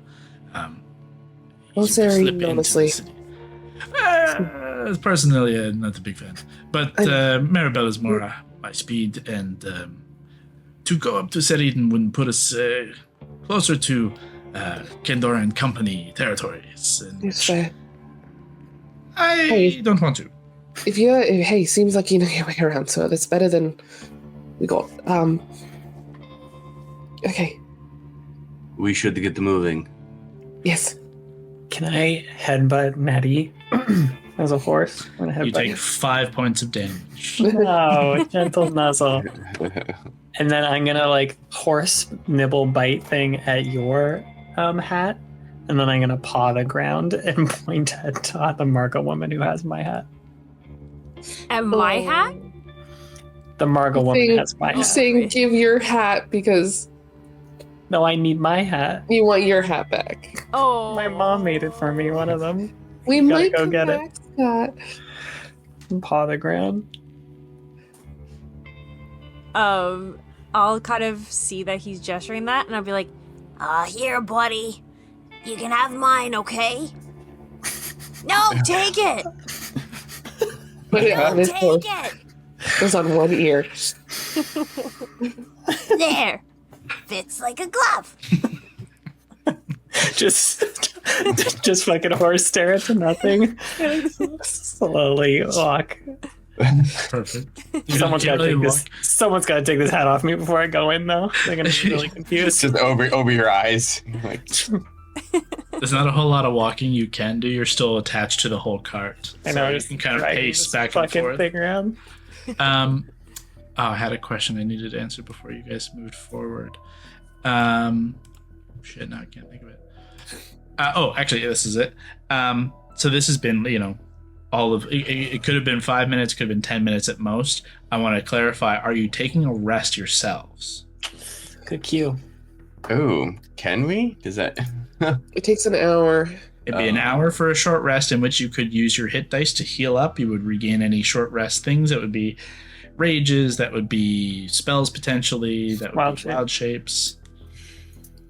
Obviously, the main thing would be hit points for those of you who have used up your hit points. Yes. I think But it would be an hour of your time, and it would burn an hour of the current wild shape, of which 40 minutes has been spent to get here, 10 minutes hanging out here, so you're already at about an hour burned. could it have been reasonable? Okay. To rest on the way. Well, because it's 40 there and 40 back. Like if Mogden was just chilling in the back. Chilling in the back. Whoever needs it. Now Scott wouldn't get it. He's a fucking horse pulling the carriage. Technically, you wouldn't, because you were casting spells. I'm fine. I don't need it. I'm okay. Mogden was just kind of like sifting through people's stuff, so that would have been light activity. Would have been fine to have and just like talking. So yes, that would have been fine. The horse wouldn't have been able to, obviously, because he's a horse and pulling a cart. Active perceptions from Decrane and Allie wouldn't have been a huge issue. So yeah, as long as you guys weren't doing anything else, Mogden, Enid, and Decrane could achieve a short rest within the next, as you guys are about to turn back around before you get back to where you were. you could I've do used it. up anything I can do on a short rest already because I had to take a short rest to get new spell and to arcane recovery and all that. So like I can't do anything else short rest wise. So I'm fine to be active and help in any way I can if it helps get these guys a short rest. That would be very convenient if that's doable. Mogden would be very appreciative. Basically, the restriction will just be that the three of you can't do any other like active actions on the way back or in preparation. But if that's fine with you guys, then the three of you can take a short rest, clear whatever short rest abilities and hit points that you would get back, and the other two of you would just continue on as you are. Let's do I it. think if we Cool. can do that, let's do it. Yeah, let's do it. Nettie, what are you at? Because you were low. I'm at full now. Oh, great. Yeah, because I was at 30. So I only needed a couple dice rolls and then I was there. Kev, you're all good on short rest stuff too? Yeah, Kev, did you get hurt? Yep. Well, he would get his like action surge and his one of his second wins and all these things back, so that would be pretty clutch. Do you get action surge on a short now? Yeah. Oh my god. You always did. Crazy. Really? Jesus Christ. I pick one short. Fighters are the fucking best. Little bias. Kev, were you at full health? What do I you am very biased. I am at almost full health. Do you have anything that uses your hit dice? If not, you may as well use them. I took one because my health is pretty much full now. Go for full. What if you get shot in the face with a crossbow?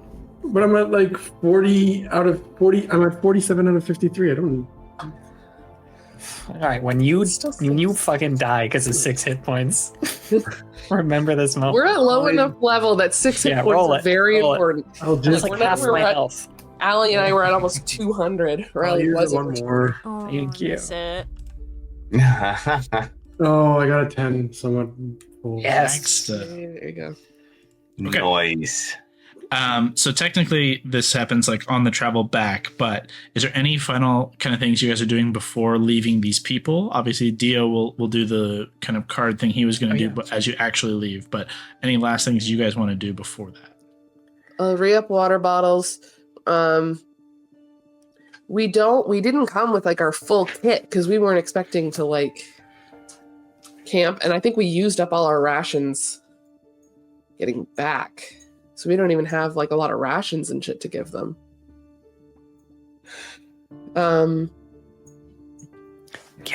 Gold. Give them some gold. Yeah, just in case. Yeah. Money talk. I have a lot of gold, but I don't have a lot of silver, and gold is ostentatious. That's fine. Yeah, Annie doesn't give a shit about money. Yeah, how many of them are there total again? Sorry. 3 mouse folk, Dio, Margot, and Griff, and Millicent 7. 7. Okay. I'll give just a little pouch of 14 gold because I know that can actually go pretty fucking far in small towns. Sure.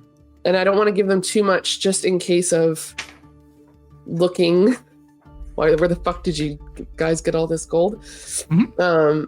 I'm trying to look to see if I have anything else that would be helpful to them, and I honestly don't think I do.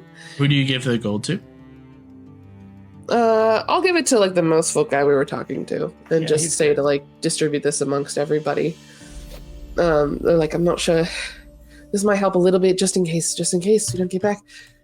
This might help a little bit if you need to find lodging or bribe someone on the road. Who knows? Oh, if you ever see anyone who looks like me, I'll show my tattoos. Shepherds will get you wherever you need to go. Uriel kind of traces some of them with a finger as you kind of stoop down low. I will do my best to remember. Okay. No, I'll just Thank you. ask for shepherds, and they'll help you. For sheep? No, get that a lot. We're traveling people. Guides. Guides. Oh, guides. I see. You call them shepherds here. No, it's just done section. It's fine. Shepherds or a guide, but I mean, if do they look like Stomps. they look like me, you're good. Okay, we're gonna go. I bid you safe travels, and I hope to see you at sunrise. Yeah. Okay. Uh, Stay safe. Stay hidden as much as you can off the road. Get off the road. Get off the road. Yeah. I will do my best to keep everyone here safe. And thank you again. Dio. Dio steps forward. Says, just a minor trick. Scatters the cards. 5 cards float in the air before you all. Each of you can pick one. Who wants to go first? Is this a deck of many things? that he Oh, has? No, Uh, I do not want that. It is a deck of wonders. Okay. Let my sister go first. Yeah. Nettie, you see a jack of clubs, a jack of hearts, a king of diamonds, a 2 of clubs, and an ace of hearts. What do you grab? Ooh. I gotta go for the jack. Which one? There's jack of clubs, jack of hearts. Jack of hearts. The jack of hearts, you reach forward, and as you pull the heart, the face shifts, and you see a knight, not unlike Uriel as a mouse folk. And you see champion, almost like a tarot card, take the face. You gain a +1 bonus to all your weapon attack and damage rolls until your next long rest. Oh, sick. Cool. Write that down. Scott, are you ready to slow down? Yep. Who goes next? Mark did. Sure.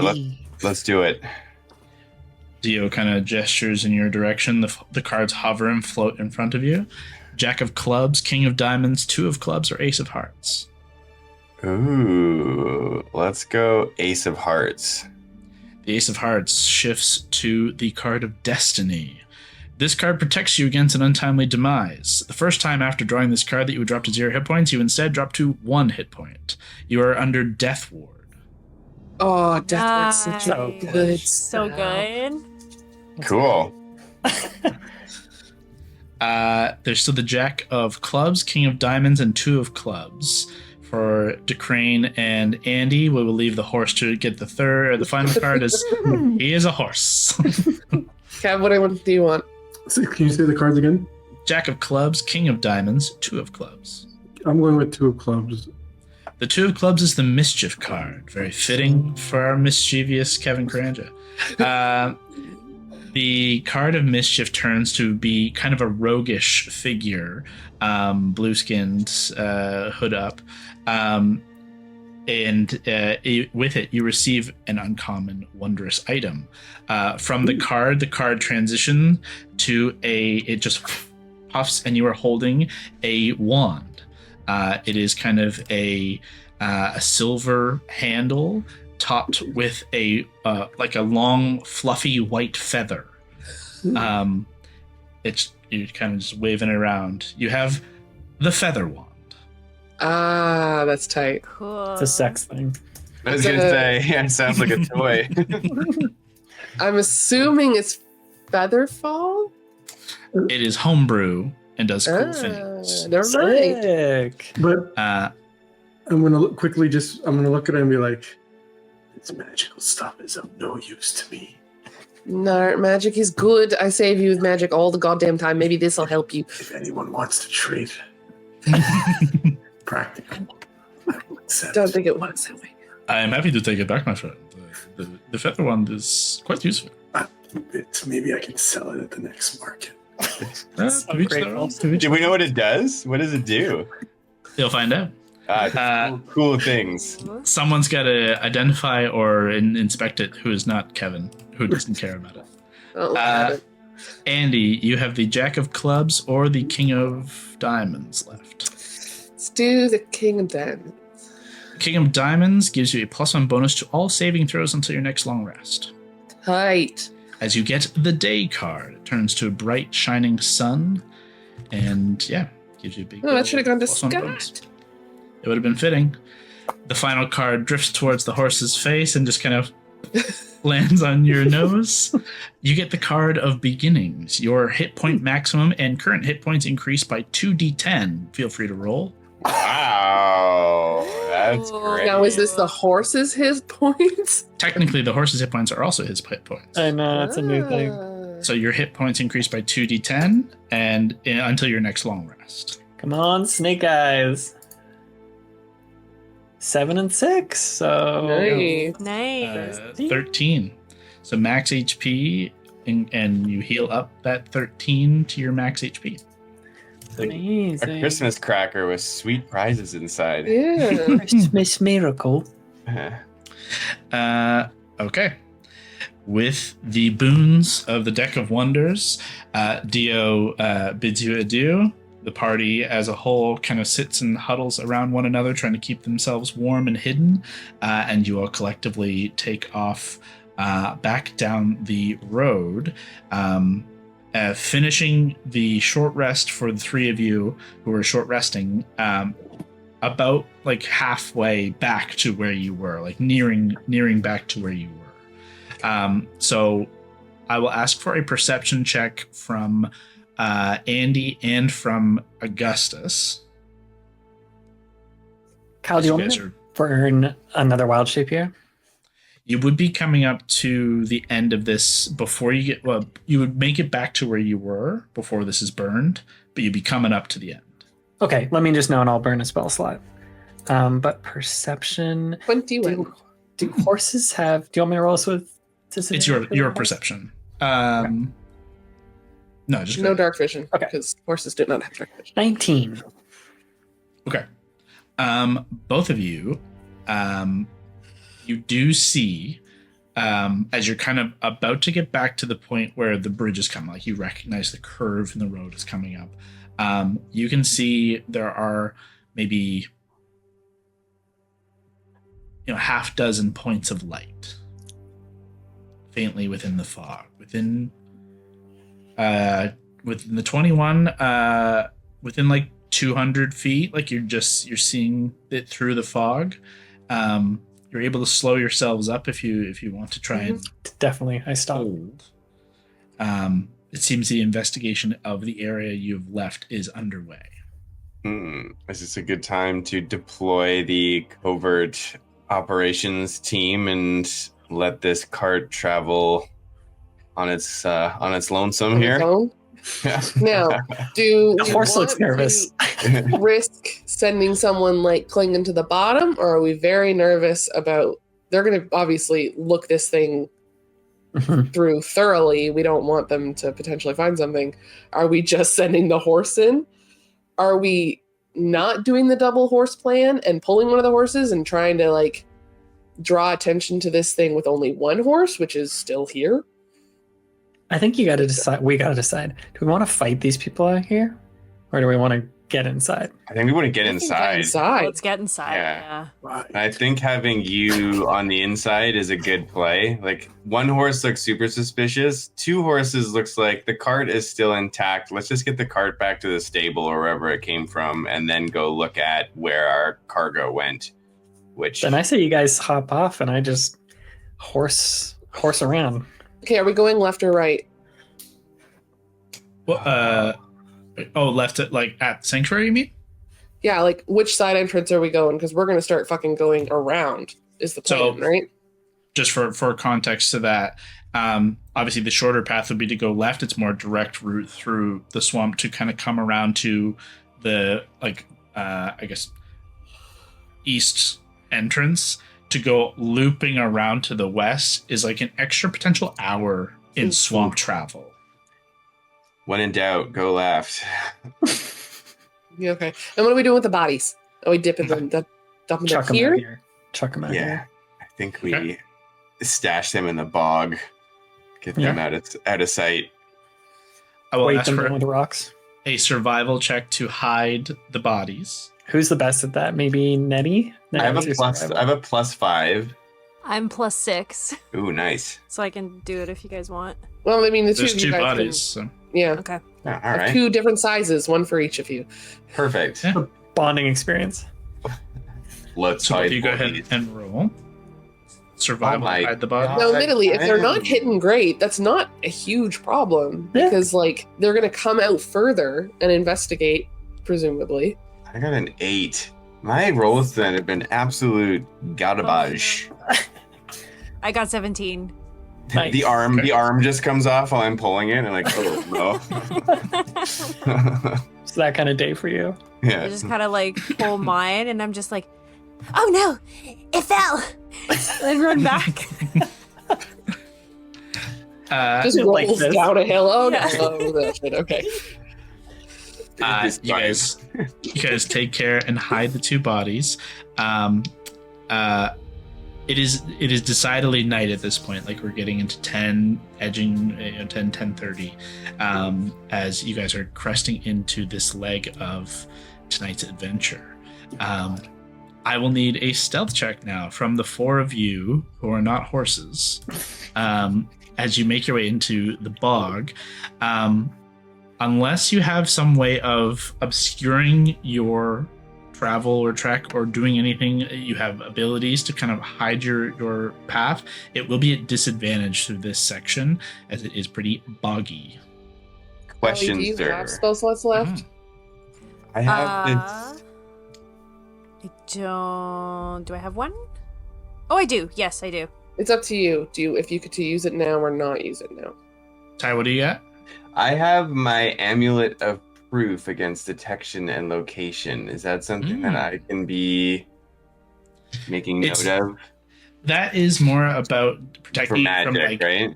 magic detection. Yeah. So still very useful in obscuring people from being able to like spy on you through magic. In this instance, it's less about hiding your actual. You mean steps. physically being stealthy in the forest? Got it. Exactly. Okay. Copy that. Exactly. To utilize Passive Trace would certainly give you guys the +10 advantage. However, it was also what tripped you up the last time. Yeah. Oh, Yeah, and that's true. I can't cast it. I'm hovering over it and I can't cast, so I must have used it. You definitely used it. Yeah. Oh, that's why. Okay, so I don't have any second level Seconds. slots. I only have first level. Yeah. So. Okay. Okay. Then it is a disadvantage stealth check from the four of you, please. Oh God. Okay. Now, keep in mind, even though it's at disadvantage, they still have to like travel into the bog in the middle of night. Their perceptions are not going to be particularly high here, so it's like a balancing act of like everyone in this instance has disadvantage in these things, but it's still going to be a bit of a challenge for you guys. 11 on my my low roll of 7 + 4, and then 11 + 4. So 7 + 4, 11 would be my disadvantage roll. Awesome. Boo. 14. 6 for me. Oh no. Yeah. I rolled a 7. Plus. We are super stealthy. No one will hear or see us. We are Lord. 7. Clomp, 7 clomp, total? clomp. No, 7 plus that 14. Is that with disadvantage, Kev? Oh shit. I rolled a 14, so yes, with this. Great. Alrighty. Okay, so that's not a terrible spread. We'll see how this goes. You guys begin to kind of creep off into the bog on this kind of left side of the path, trying to kind of skirt a wide path. And so I want to just kind of clarify as well. As you guys are making it, are you trying to like watch what's going to happen at the road, like at the bridge, or are you just kind of having it in the back mind, but like trying to get to the east gate door that Mogden knows about? Or are you trying to get just to like a hidden spot to watch the gate? Like, where are you trying to get to right now? I'm a little nervous about leaving Augustus out of sight. So just waiting to like get a little further in, see what happens there, and then kind of follow along from the bog. I don't know. shadows? Because on the other hand, if we want to get in, we want to do it when there's less people there. Yeah, I think we want to confirm that he's okay and that they don't suspect him as anything. Like, I feel like we're just kind of throwing him to the wolves a little bit. I know. Like, okay, You'll hear see you later. If it goes bad, you'll hear it. Trust me.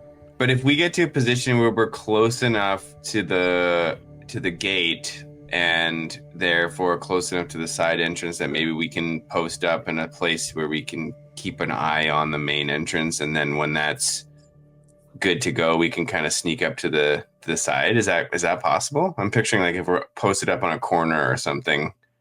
Yeah. That should be doable. Okay. Clang, clang, clang, clang, clang, clang, clang. Let's see how it plays. Okay. Oh no.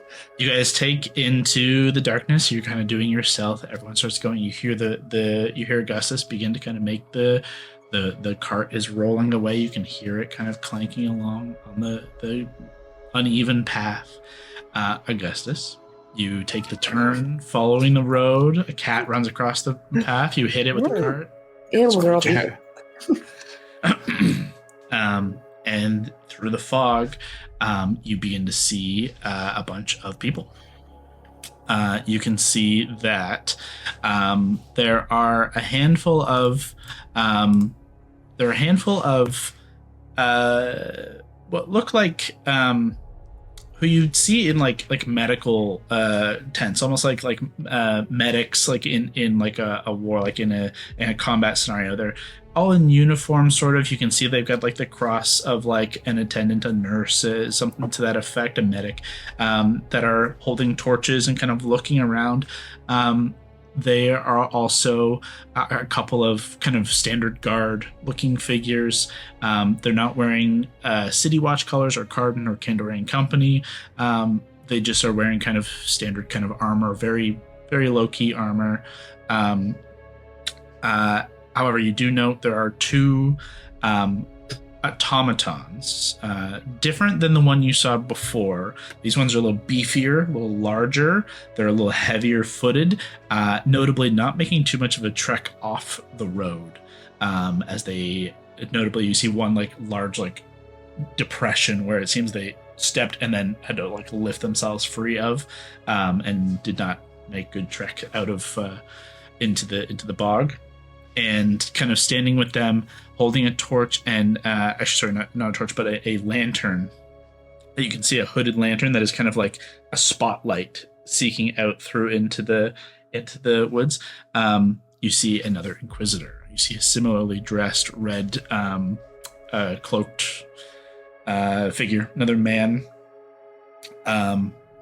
You see kind of a goatee, slick back, kind of dark hair, very thick, like eyebrows, almost unibrow, but just a faint space between, very kind of like jagged features, and similar scarring. Not quite the same burn scarring that the other guy had, but just a lot of scarring of someone who has seen a lot of activity.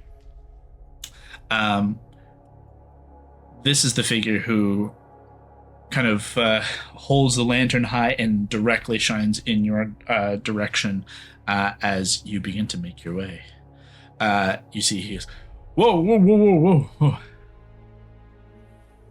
Get over here. Check this.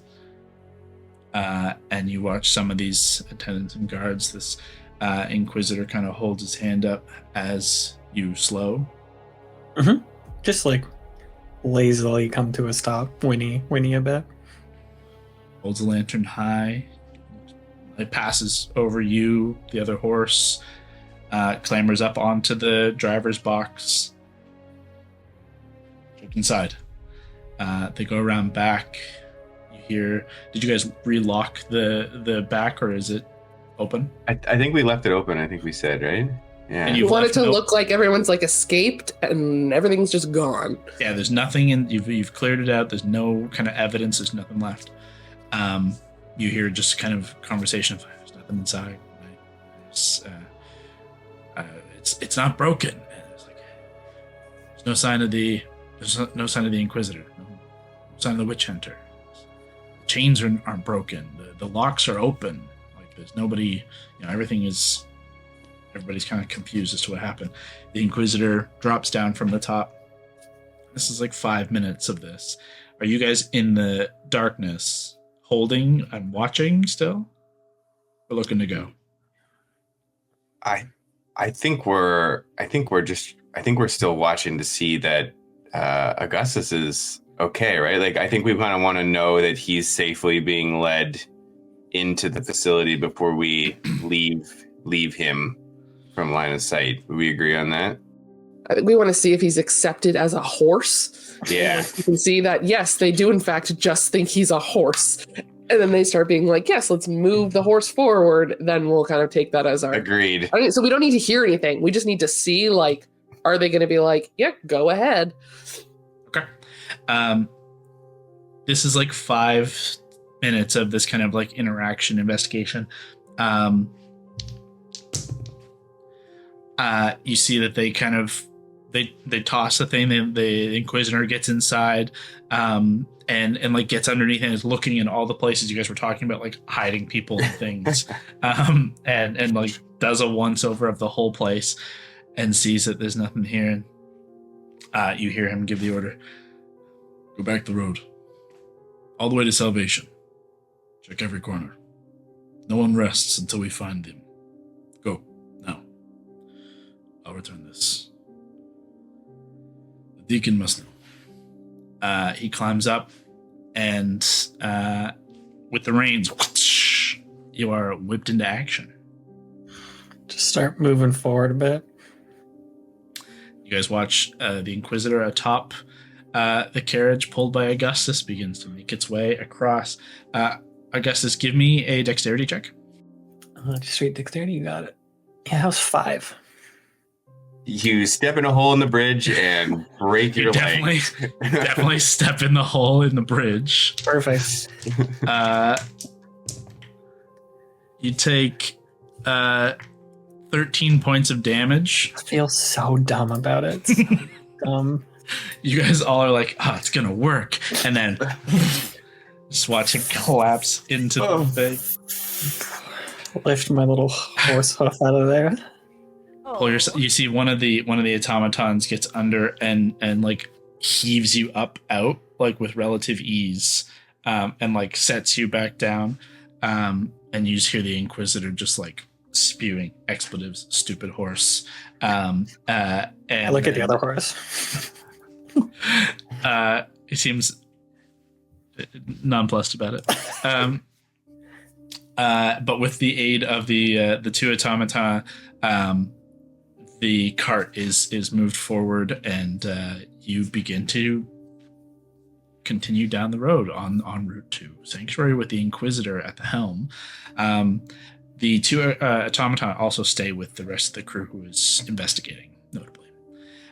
So everyone begins to make their way across towards Sanctuary.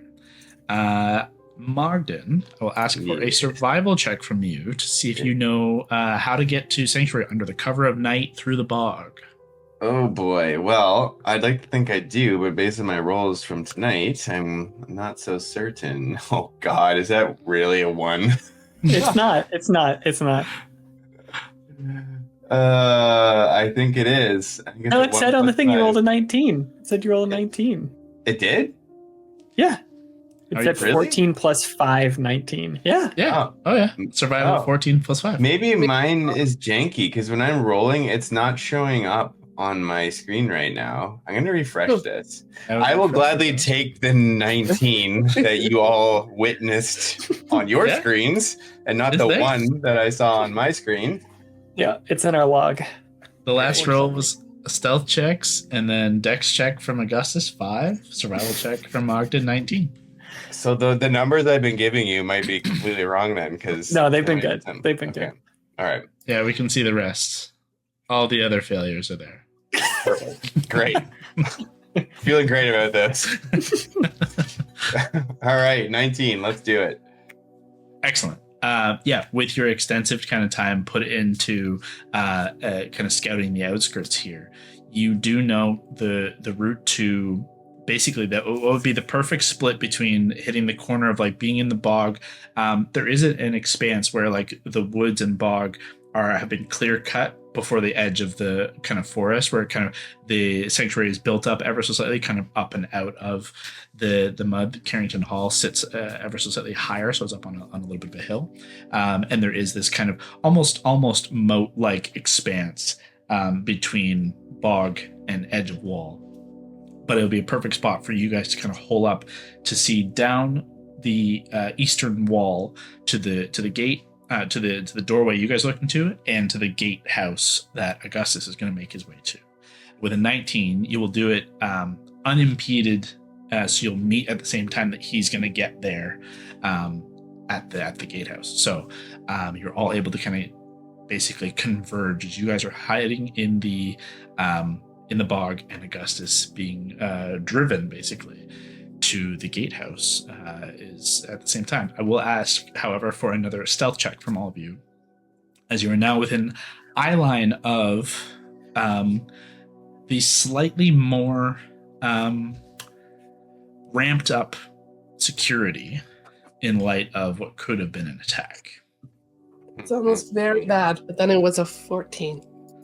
I have a 12. Not great. Not great. Buff 10. I'll take it. Andy, what was yours again, sorry? 14.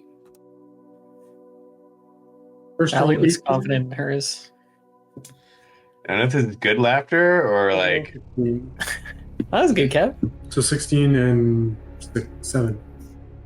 Oh, wow. Okay, great. So what do we got? I got a 10. Okay. I think. So Does 10, that say me? Hold on. 12, 14, 10, 23. Yeah. Not bad. Not bad at all. I thought it was a 1 at first. I went, oh no, and then I realized it was a 7. Phew. So you guys hidden in the at the edge of the bog get your way to this point of seeing both these sides with Mogden's kind of experience here, but also with the perceptions that at least Crane and Enid you guys have. The gatehouse guard, Mogden, you note, has doubled. There are additional guards at the gatehouse, and along the walls, where there weren't necessarily guards patrolling the walls, in the event that there's something has happened, you now see there is at least 2 riflemen kind of patrolling along the walls. So you see like kind of guards armed with essentially like a long rifle. Like On the ground, on the outside, like walking the the upper exterior. wall. Oh, okay, on the parapet, sort of at the top. Okay. Exactly. At the gatehouse, Augustus, you are kind of ridden, and you get to see the kind of the best view as the woods begin to thin and the fog somewhat clears, that this stretch of land has been built up out of the bog, kind of a bridge or peninsula road that rides up to the 12-foot tall walls of the weathered stone and gatehouse. And beyond, you can just see an imposing stone fortified manor and a series of kind of towers that rise over the treetops of Carrington Hall and Sanctuary. Augustus, as everything kind of gets up to the gates, the guards come out. There are 4 of them, hands up. The Inquisitor is there. They instantly kind of have an exchange. He tells one of the guards to get the Archdeacon. They rush inside while the others work on opening these massive kind of double doors that creak inwards. And you see, as he drives you and the cart into the interior of the courtyard here.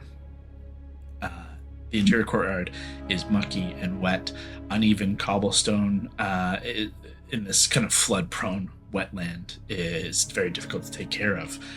Weeds and vine and grass sprouts through cracks and winds its way up the many exterior surfaces as you pass under the exterior walls, through the gatehouse, through the kind of entry, and into this initial courtyard. On either side, maybe 20 or 30 feet past the walls, you see what basically is 2 long stripped kind of outbuildings or longer strip kind of like ranch style sections of home building. They're stone with the same kind of tiled roof, and then separate from that is the actual main hall, so this larger structure, but it creates this kind of U of the actual Carrington Hall.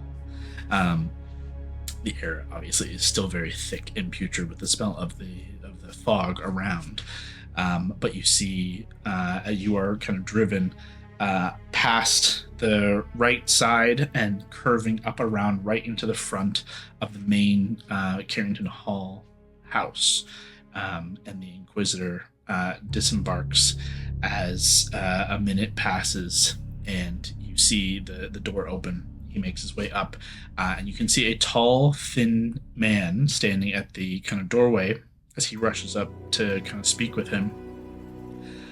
Make a perception check to see if you can kind of overhear anything from your position. You got it. Nice. 26. Hey, that's a good number. Horse hearing. Awesome.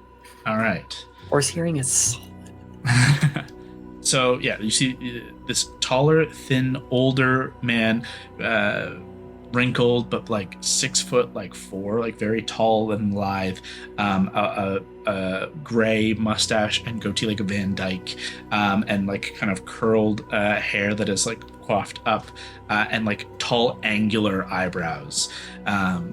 He has an obvious like, I'm an evil guy visage. He looks evil. He looks like he was destined for evil.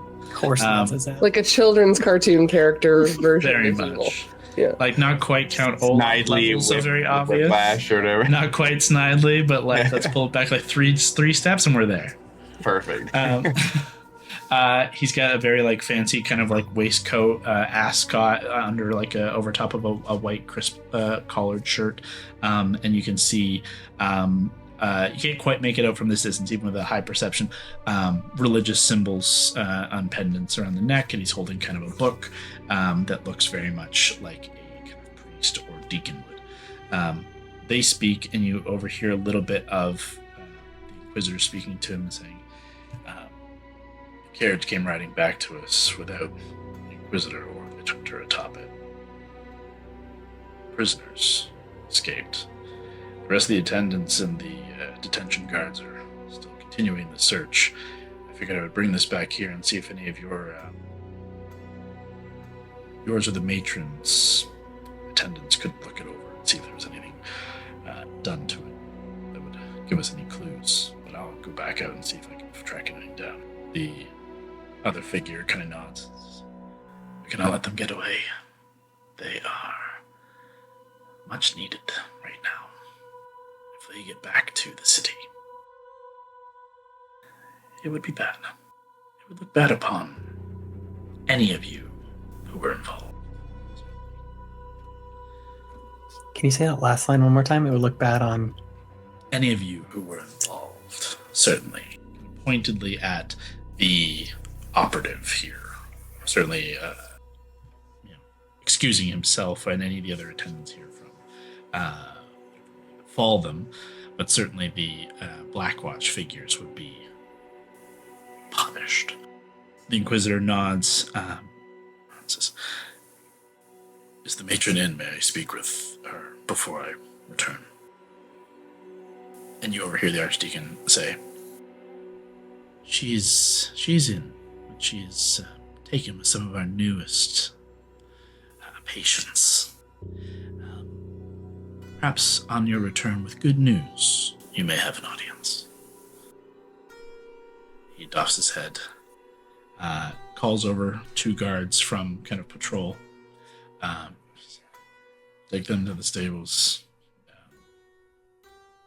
unhook, and give a once over to the car. Report everything to the Archdeacon. He takes off. Outside of Carrington Hall, you guys have watched Augustus disappear beyond the gates. The gates close behind him. And just a kind of creeping silence takes over. What are you doing? Do we have a sense of the timing that this foot patrol is kind of making along? The way you described it, I'm imagining them crossing paths as they kind of go around. Are we able to kind of time that, or is there a way to kind of do a perception check to see if it's regular, if it's the pace has changed? Can we time that out and get a sense of whether or not we'd have a window to move while they're outside of our line of sight? You definitely can. The consequence is that it will take the time to watch it. Like it'll take the time to watch and obscure and time that and come up with what that timing could be. So you don't know how long it'll take. So if you're willing to wait the time to get that information, you can absolutely make the check. But you're not sure how long that could be. It could be a penalty of waiting. It's up to you guys as a group. Can you confirm, Kyle, sorry, where we are, we can see the front? Was the idea where we could also see wherever this potential side entrance is, or no? Yeah, you're just kind of far enough at the corner of where like you're basically in line with the gate, so you could just see Scott, go in and the cart go in, and it closes behind, so you don't see anything past that. Obviously, the walls are too tall as he's in the courtyard. And then down the eastern wall here, where it's kind of built up, you can see at the far end there is like a kind of a square built out, kind of bumped out tower at the far end. What is basically the southeastern corner. And it's difficult for all of you guys to see that, but Mogden has basically said like the door is down at that corner. So it's you could see it if the fog wasn't quite as thick and your perception was longer than 60 feet. Is this side gate like or the entrance like a proper entrance, or is it kind of like a grate, like a sewer grate or a water grate in the moat, or is it an actual It's more like a personnel door, like it's just a doorway that's reinforced. So It's where the help come and go. Kind of, yeah. Like it's more that like we don't need to go through the gates every time and open the big fucking gates every time someone needs to go out and throw something into the swamp. You know, this is more just to get in and out access. There is like a path around the exterior of the wall that's like 10 feet wide, so people do come and go. There are other paths that extend further down into the swamp. There is a path basically at this gate that continues in a kind of south easterly direction, just into the swamp further to connect elsewhere. You haven't explored that far south to see where exactly that goes. Your focus was more here.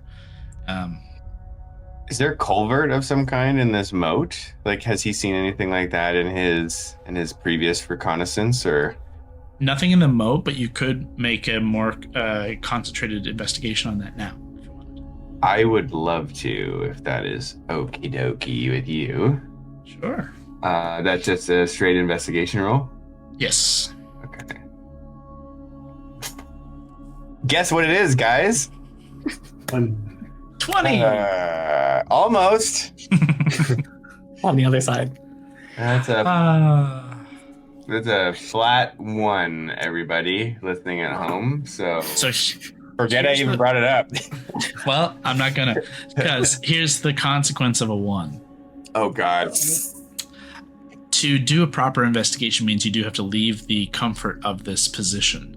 And that does mean you have to kind of explore out and creep low to try and find any access.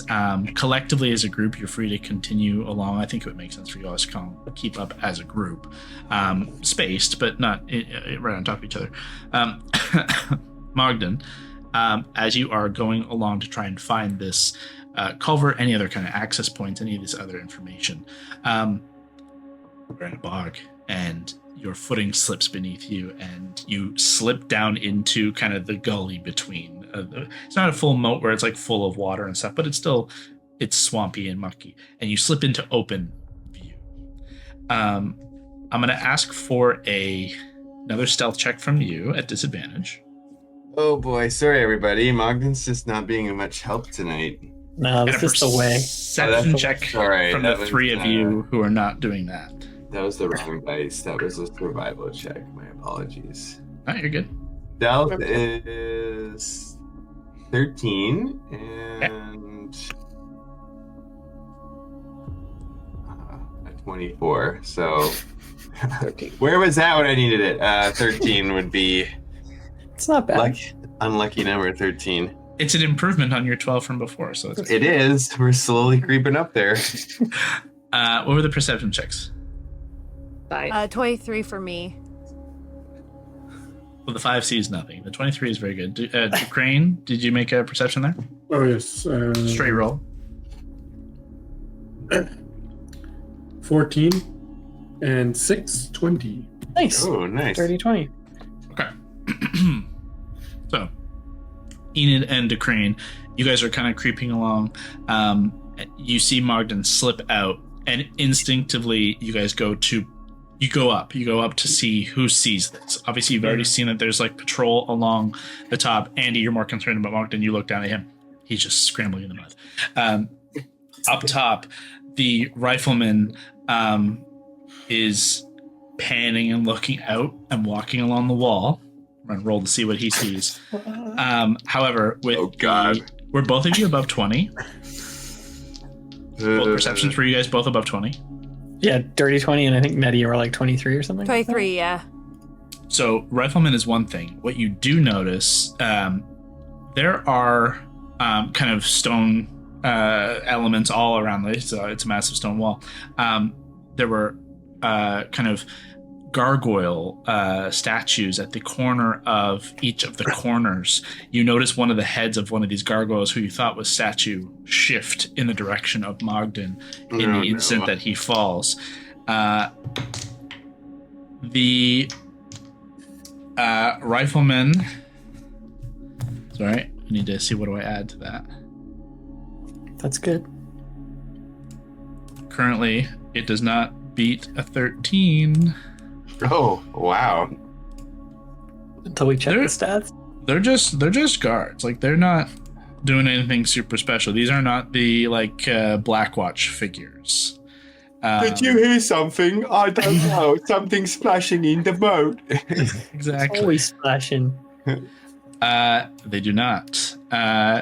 Just kind of continues along the path. However, you've drawn the attention of this gargoyle figure. Great. Enid or Decrane, do you guys do anything yet? It has yet to make a move, but you see it see him.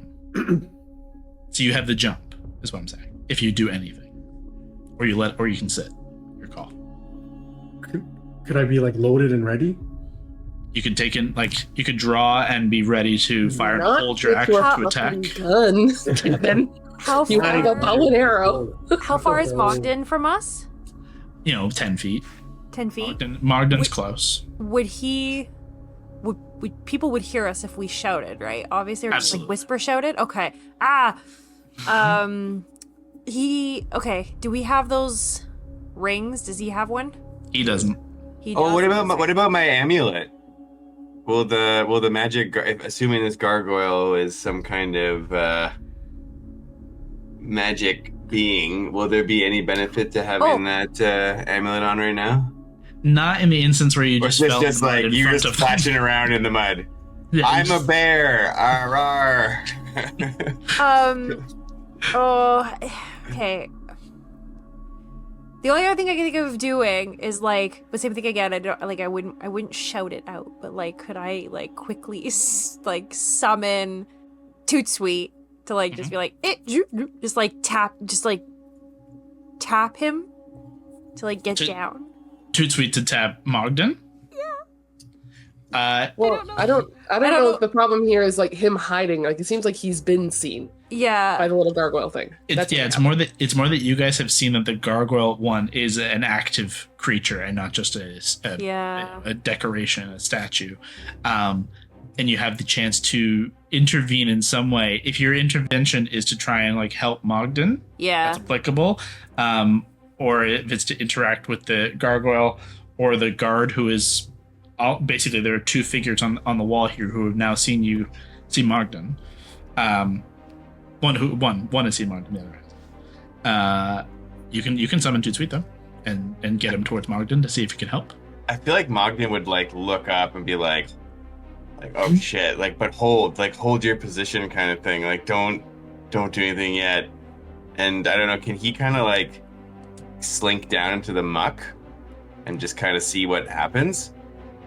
I just don't want you guys to blow your cover yet, because right now there's only one of us that's out in the open, and it might not do anything if it might murder me right now, but it might also just, I don't know. I guess we could roll the dice and see what happens. Tyler, would he have seen these things in Karden before, like we have? This is not the same thing you guys have seen before. This is a full-fledged gargoyle, not a sentry. Oh, great. Has Mogden encountered this in his reconnaissance before? So he has no. So you've seen the gargoyles. You've not seen them active. You've not got this close to engage, and obviously not slipped and fallen in front of them before. So this is the first time you've seen them shift from being just a statue element to they are actively, these are creatures. You know what a gargoyle is as Mogden. You know that they are animated statues. They are guardians that have been, enchanted in watching over a place for a specific purpose. They can be given simple tasks to accomplish it. In this case, they are on watch.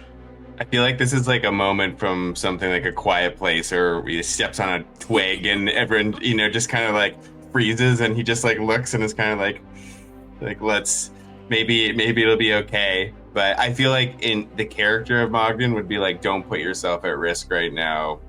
Okay. Unless there's something you can do to alleviate the situation. But I think it would be better for you to kind of hold your position, and Mogden will just kind of like freeze and see what this thing does. We just don't want you to end up like the child from A Quiet Place. Yes, that's true too. With the little space shuttle or whatever it is. Mogden's just splashing around like... Well, Mogden is in his position. Enid, you're the only one here to act. Do you summon Tootsuite as you had planned, or do you do anything different? I'll leave him then. You hold? I'll just hold. Let him die. Yeah, let him fucking die. You can take out your bow alley and at least like hold your action to like try to silently take this thing out if it approaches or something. To shoot Mogden. Put him out of his misery. Yeah, I told you that beforehand. I'm like, if anything happens to me, do not let them take me alive. Except at this point you'll die, and then because you have Death Ward, you'll just not die. You'll come right back. Kill me again. Part of the plan. Then this is how this is going to play out. You draw your bow. Decran, did you choose to draw your gun? Yep. Oh, my bow. Both bows are drawn. Andy is still unaware as of yet. Mogden, you're trying to just like blend in with the scenery. You are, it wouldn't be so ridiculous to attempt to do so. However, all of you, including the horse inside the walls, hear as the gargoyle comes to life, wings, and it leaps from the wall. Oh boy. And we'll pick up there next time. Oh, God. No. I'm a horse. Oh, sorry, everybody. That was a No. bad thing to do there. Go for a swim at that time.